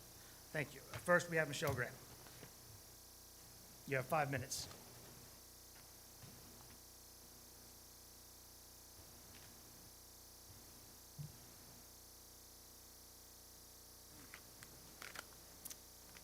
Good evening, members of the board. My name is Michelle Graham, and I appreciate the opportunity to speak with you again tonight. I'm here because my son's IEP, his legally binding individualized education plan, is now in danger of falling out of compliance due to the proposed elimination of a special education teaching position at South Harrison High School. This is not a hypothetical concern. This is an immediate, concrete risk to a child whose services are protected under federal law. A legally mandated service cannot be cut by a staffing decision. My son's IEP clearly outlines the specialized instruction and support that he requires. Those services are not optional. They are federally mandated under IDEA, and the district is obligated to provide them as written. I've been informed that with the loss of the special education position, the school may no longer be able to offer the classes and supports that his IEP requires. If that's the case, then the district is knowingly placing itself in a position where it cannot meet its legal obligation to my child. Staffing decisions, budget constraints, and scheduling challenges cannot override his IEP. If the district lacks the personnel to deliver the services outlined in his plan, then the district is out of compliance. My son is not just a name on a document. He is a trauma-affected former foster child who has worked incredibly hard to overcome barriers that most adults will never, ever have to face. The specialized instruction that he receives is not a luxury for him. It is a foundation that allows him access to his education, regulates his emotion, and helps him build a future. Removing that position that provides his services destabilizes his progress, his confidence, and his sense of safety. For a child with his history, that disruption is more profound than I could ever express to you in 5 minutes. I want to be clear, I'm not here to criticize the teachers or administrators. I know they are doing everything that they can with the resources that they are allotted. But it is the responsibility of this board to ensure that the district is staffed in a way that allows it to meet its legal and ethical obligation to students with disabilities. If the district cannot implement my son's IEP as written, then the district must either restore the staffing necessary to provide his services, or provide an alternative solution that fully meets the requirements of his IEP without reducing or altering the services that he is entitled to. There is no third option that involves simply doing less for him. That is unacceptable. Tonight, I'm asking you to protect the integrity of our special education programs by retaining that special education position that is essential to my son's IEP, as well as other students in the South Harrison district. This is not just about my child. It is about every student whose educational rights depend on this board's decision. Please do not allow staffing cuts to place this district out of compliance with federal law or to jeopardize the progress of the students who rely on these services the most. Thank you for your time and attention and your commitment to doing what is right for my child and the students of Harrison County. Thank you very much. Next delegation is Barbie Paul.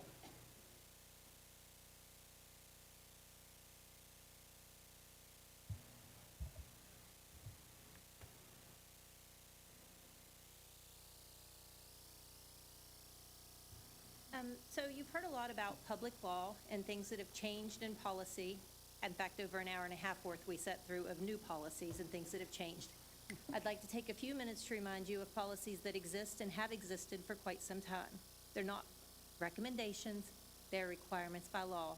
According to Policy 2419 that governs education of special students with exceptionalities, it ensures that they receive a free appropriate public education, FAPE, in their least restrictive environment.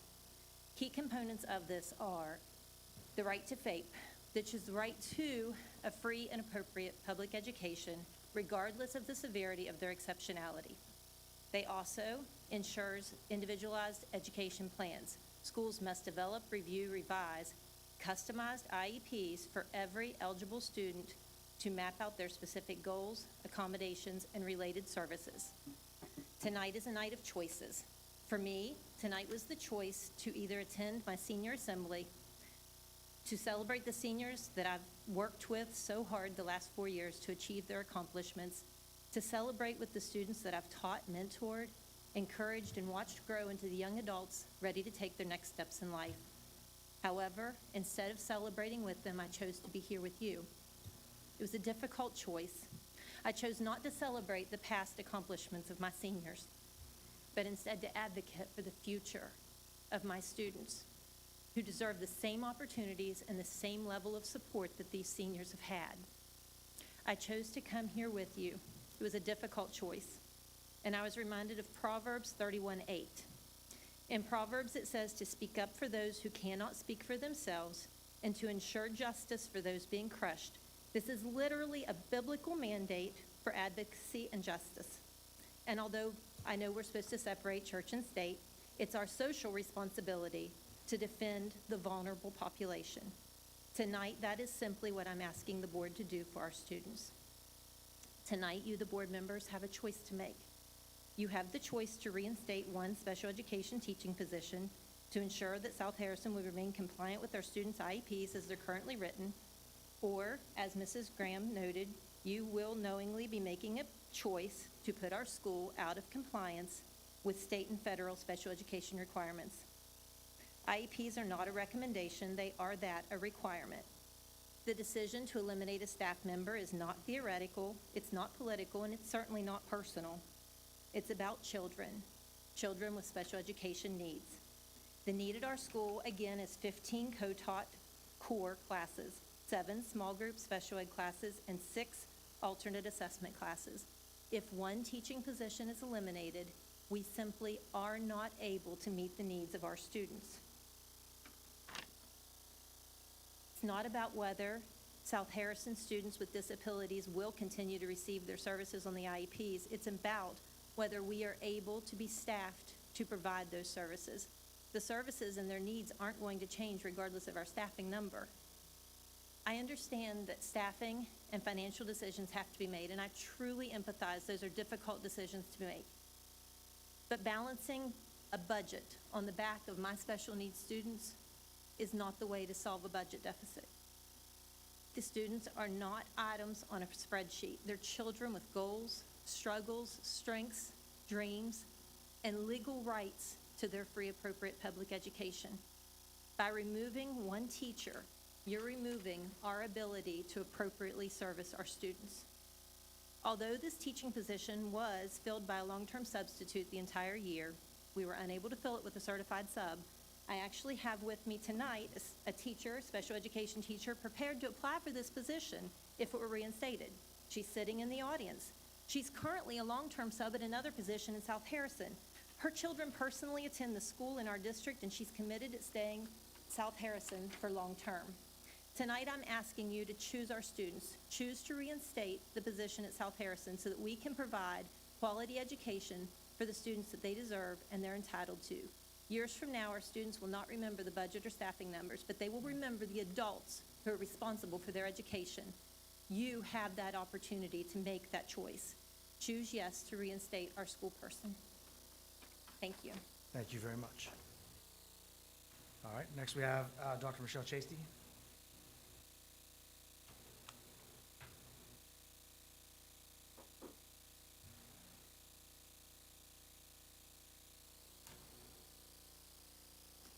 Good evening. We know that the South Harrison High School special education self-contained co-taught position currently shared by 2 retired special education teachers may not be filled next year.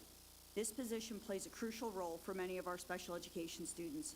In looking at the staffing and cuts that have been made, one thing that has always been discussed through the school mergers was that double positions such as art or extra staffing such as additional core content teachers would not be reposted and filled, and that through natural attrition, retirements, transfers, and leaving, these positions would be reduced.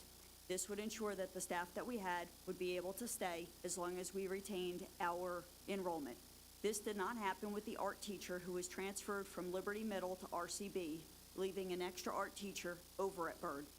South Harrison High School does not have any duplicate positions, and in fact was cut 1 English and 1 history position this year due to numbers. During the previous school year, South Harrison High School was also cut a half science teacher and 1 full agriculture teacher.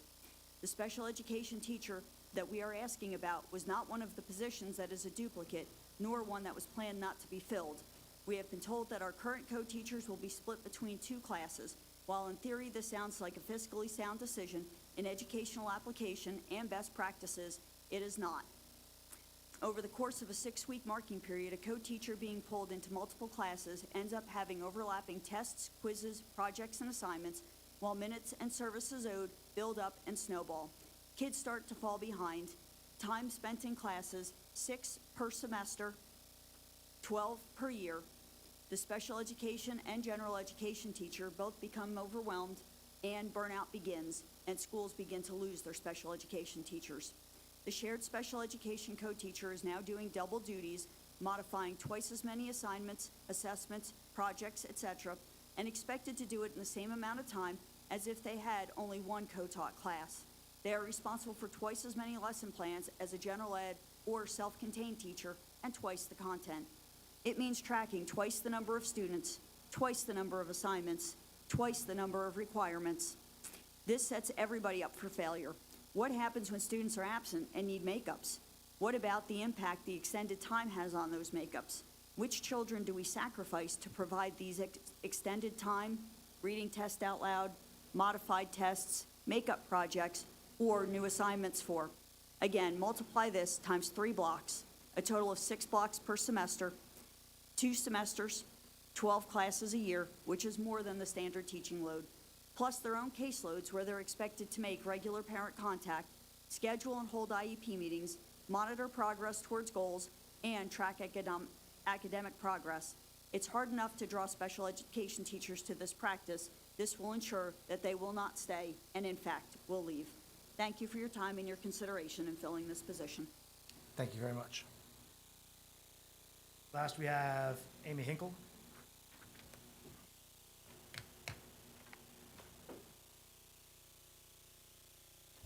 Hi, so my name is Amy Hinkle, and although I've worked and coached in Harrison County for 22 years, today I'm here to speak as the head girls track coach at Bridgeport Middle School, who you just honored as the conference champions for the Mid-Mountain 10 again this year.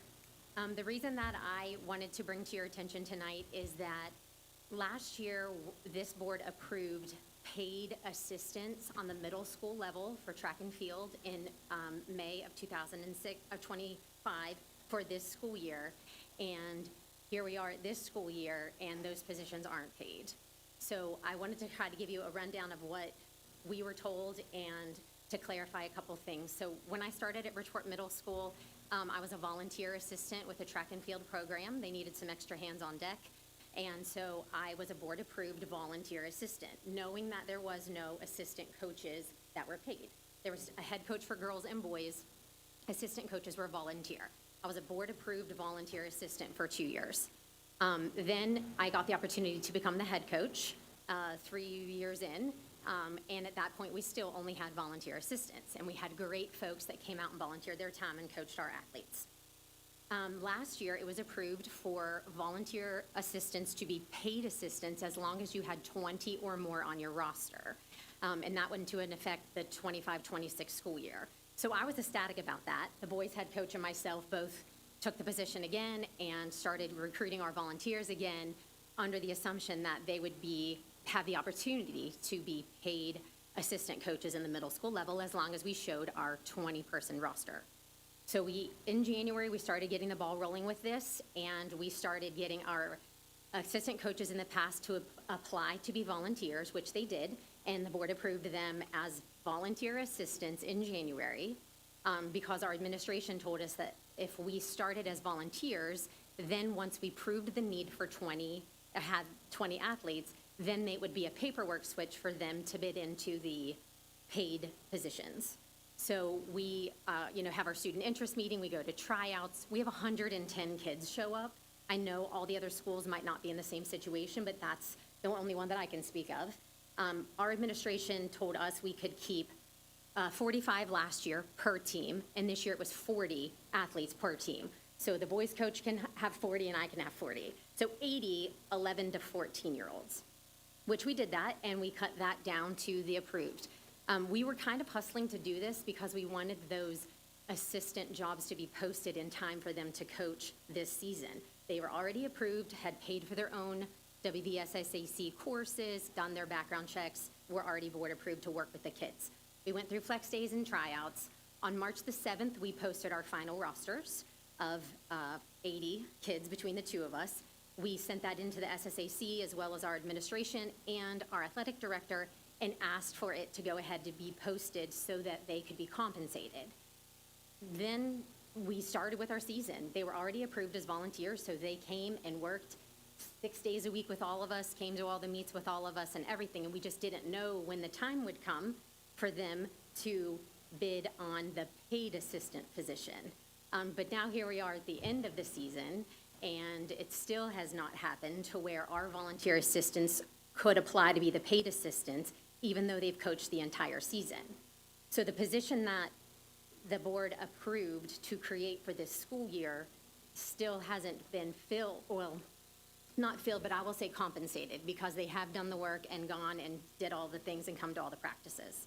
So I guess my original request is for the coaches that worked with the program to be compensated for this year for their efforts as the assistant coach. And moving forward, so that we don't get in this situation again, maybe we could post that position, assistant coach on the middle school level, pending roster verification, like we do pending release of another county or pending certifications are obtained. Then we can hire that person before the season starts. And then if there isn't a need, then that person would not be compensated. But if there is a need, then we already have the people in place, and we're not at May 19th asking for them to be compensated for the hours that they worked with the kids. So I just wanted to bring it to your attention that the approval was already there. We just haven't got to the point where they can be compensated for their work. That's all. Thank you very much. Thank you. Okay. We'll move on to consent, I'm sorry, the superintendent's update. I just have a few things. I wanted to give you an update on our summer academy. We do have all of the positions filled except for, I believe it's 3, and we're asking for substitutes. If anybody wants to substitute for the summer academy, please go online and look at that. Also, we have 70 signed up for elementary, which is a good number. Middle school, we have 8. So I hope we can recruit out there any middle schoolers that want to go to the summer school. It's at Liberty Middle. And then our high school, we have 33. And remember, the high school summer program is going to be at Bridgeport High School because of the work that's being done to Robert C. Byrd this summer. So that's our number. So if anybody's still interested, make sure you go online and either work to sub or get on there to attend if you're a student. Also, this will be the last meeting we have. I want to say congratulations to our seniors out there. They're having they had a big last week, and then they've got a week this coming up, and it's just huge. It's a huge milestone, and I've gotten to meet a lot of them, and they've got a lot of success ahead of them. So congratulations to our seniors that'll be graduating here in the next week, or in the end of this week, really. Yeah. Next week, yep. So gone very quickly, I think. They may not say that, but I think it has. And for finance, we did get our final letter where they closed our audit. It came on May 13th. I believe Mr. Devano gets it, President Devano. Yeah, that's the one. Yeah, I get one. I don't know where all they go, but it is a letter with no findings. That was also the technical center. We had our meeting over there, and there was no findings there, so it's closed, at least for this year. Mr. Kozik, do you have any update on the air in this building? Just a couple updates. We're working on our plan of correction for our run survey that we had back in January. I've got the two calls to get that back to them. Currently, we have the state fire marshal still be here. He's still here. He'll probably be here for a couple more weeks. I don't expect to get that report until probably sometime in September. It's going to take a long time. I didn't get it to him. As far as construction and facilities concerned, RCB's moving right ahead. ProStart area's looking really good. You know, any problem getting that open by August 1st. But the rest of it, the cafeteria, back addition, putting in footers now, footer drains and all that stuff is necessary before the actually going. Other things that we've done in facilities, trying to complete some of the items that were our facility project request, would include a new roof at the bus terminal at South Harrison High School, a new metal roof on the transportation office, and we're moving forward with bids for a couple other roofs. One is the steam center here, it's really bad, we need to get it corrected. The other is part of the maintenance facility. Other than that, we're working on Simpson. We're actually doing a lot of work over the maintenance office. We're cutting blocks. We're doing all the things that we need to do. So when we start that project, when the kids are gone, we can lay the block up, put the steps in, put the water fountain in, level that playground off. So neighbors athletic component. Going pretty well. Yeah, I think there was a question about the at Nutter Fort. I think we answered that. They're for the dirt pile that's over there. Are they going to move that soon? We're going to try to get to it as soon as we possibly can because Can you try talking to your mic? I don't think, if that mic's working. Yeah. Yeah, the big dirt pile left over from the Nutter Fort expansion, we're trying to get to that as soon as we can because we definitely want to pave that back lot as well, but we want to make sure that dirt pile's out of the way.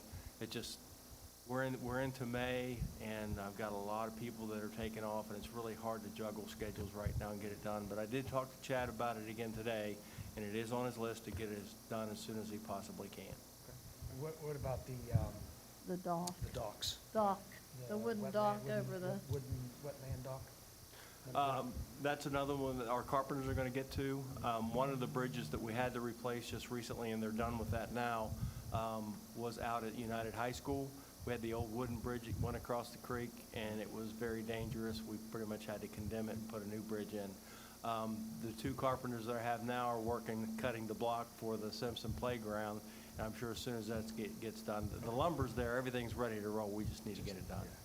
yeah, all right. Thank you. Thank you. Mr. Hoag, do you want to give a quick update on the United Technical Center?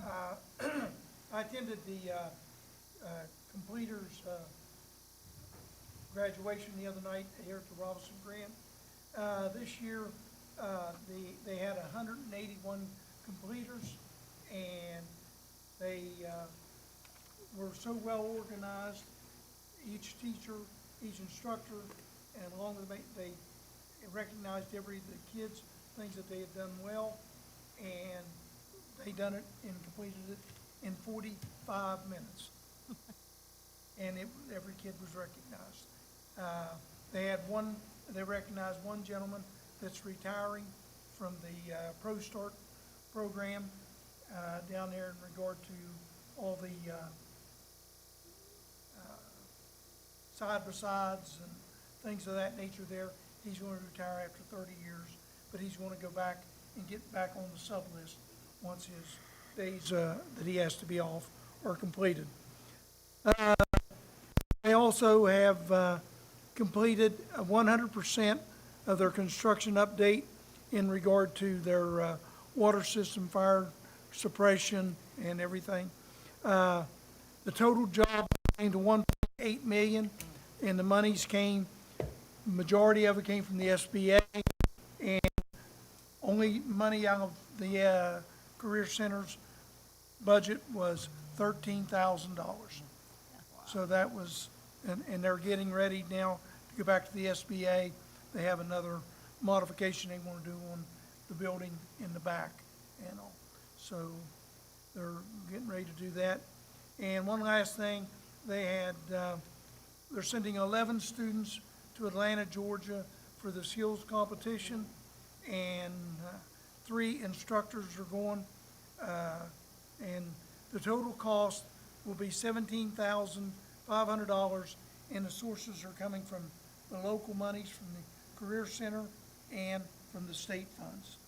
So kudos to those 11 people and their sponsors, and hopefully they'll bring back several gold medals and all. So, oh, and one last thing, Whitney was given great kudos for making sure that the Career Center's finances and all was in order and everything was okayed by the state, and they knew they couldn't have done it without you. So kudos was to you. All right, that's all I have. That's all I have. Thank All right, you. Thank you. All right, this brings us down to consent items. Is there a motion to approve consent items as presented? It's been moved and seconded. Any discussion? Yes, I have to recuse myself in regard to my granddaughter's one of them that's on the transfer list. For enrollment. Oh, Enrollment. okay. Enrollment, okay. Oh, this is for next year. This Okay. is, yeah, this is for, yeah, That's- right there. I That's was for thinking that. we was transferring kind of late in the season. Okay. Noting Mr. Hoag's recusal, we have, do we have a motion to approve? I so move. Is there a second? Second. It's been moved and seconded. Any discussion? All those in favor say aye. Aye. Aye. Any opposed? Motion carries. Next, we have new business, out-of-state travel study request. Is there a motion to approve the out-of-state travel study request? So moved. Is there, Second. it's been moved and seconded. Any discussion? All those in favor say aye. Aye. Any opposed? Motion carries. Bank services proposal for the July 1st, 2026 through June 30th, 2029 term. You have that in front of you. Is there a motion to the Harrison County Board, copy of the proposal, 4 banks provided proposals for consideration. People's Bank met all the requirements and submitted an interest rate of the target Fed funds rate minus 0.10%, 10%. The proposed rate is tied to the Fed funds rate, which can be volatile. To offset this volatility, People's Bank has proposed a minimum guaranteed rate of 1.5%. This is a significant proposal, as there have historically been several times in the last 10 years. Fed fund rate has been at or below the floor, both pre and during the pandemic. In addition, to show their commitment to Harrison County schools, People's Bank has offered the same rate to the school accounts that are deposited within their institution. Is there a motion to approve People's Bank as the bank for the Harrison County Board of Education? Bank services? So moved. Is there a second? Second. Is there any discussion? Where's this bank located?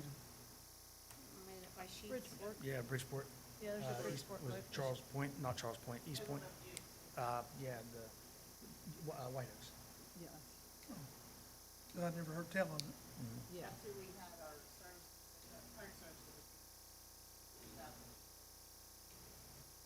Okay. All right, thank you. All right, is there any further discussion? All those in favor say aye. Aye. Aye. Any opposed? Motion carries. Brings us down to old business. In front of you, you have the 2027 budget adoption. Attached is the budget binder, and you guys have been given your book. So at this point, is there a motion to put the budget, is there a motion to approve the budget for 26-27 school year? I so move. It's been moved. Is there a second? Second. Is there any discussion? Yes. I was confused because there's an item A and an item B.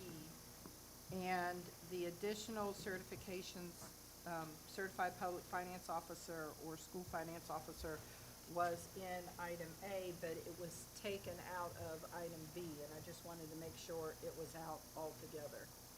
Okay, so we do that separately, so that it's actually budget, and it's actually approving the salary scale supplement as a separate item, so. Classes are budget. Item B. Salary schedule determined. Because that was the only change we asked for, right? Okay. So B overrides A. I just want to make sure. Yeah, B is basically the other Fixing. pieces. Okay, got it. Thank you.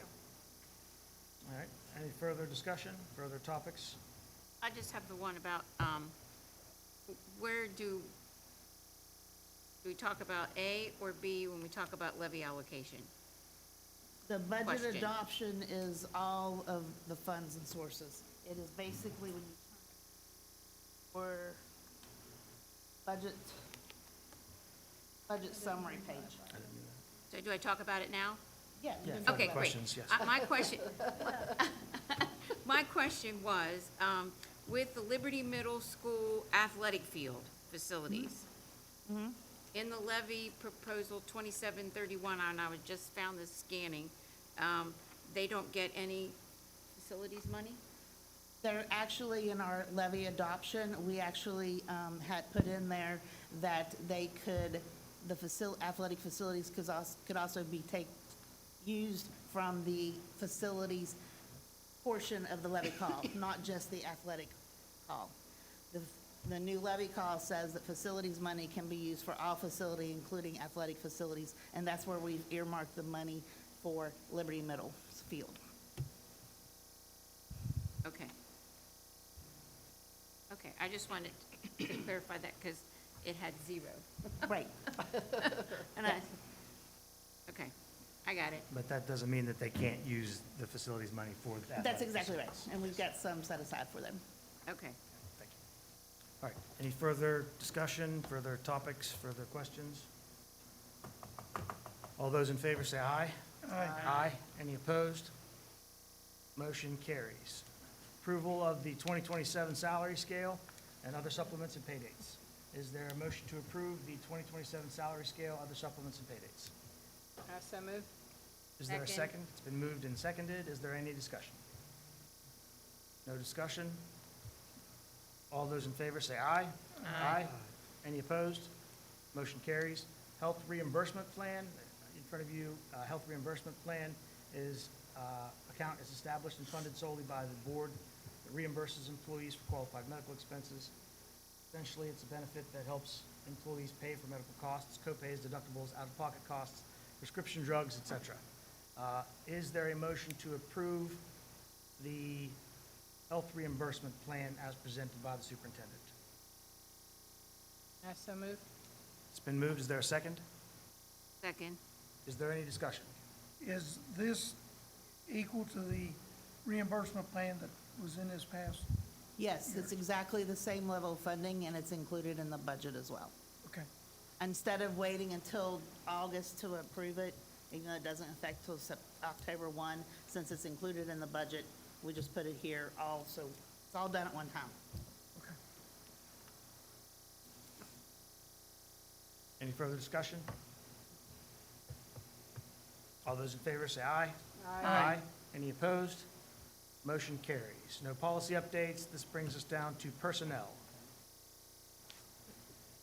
I move pursuant to 69A42 of the West Virginia Code that the board go into executive session to discuss personnel and personnel matters which, if discussed in public, might affect adversely the reputation of any person.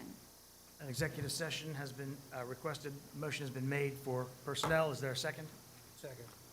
Is there any discussion? All those in favor say aye. Aye. Aye. Any opposed? Motion carries. Executive session. Was this asked for before?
to the personnel matters.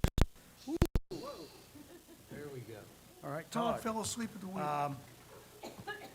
It has been asked that we add a resignation to the personnel agenda for Venus Ice, third grade interventionist, full-time, 200-day employment term, Big Elm Elementary, effective the end of 2025-26 school term. Who was it? I didn't hear it. Venus Ice. Venus Ice. Yep. All right. Is there a motion to approve the personnel agenda with the addition of the resignation? I so move. Is there a second? Second.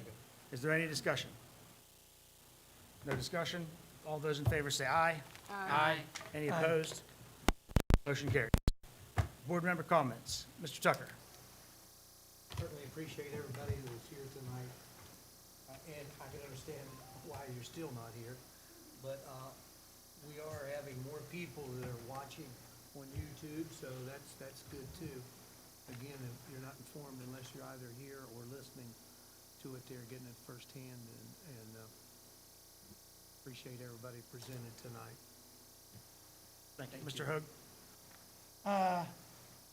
It's been a long day and a longer night, so I say we wait and take this all up again at the next meeting. Dr. Santilli. Yeah, I just wanted to address a concern about losing the special ed position at South Harrison.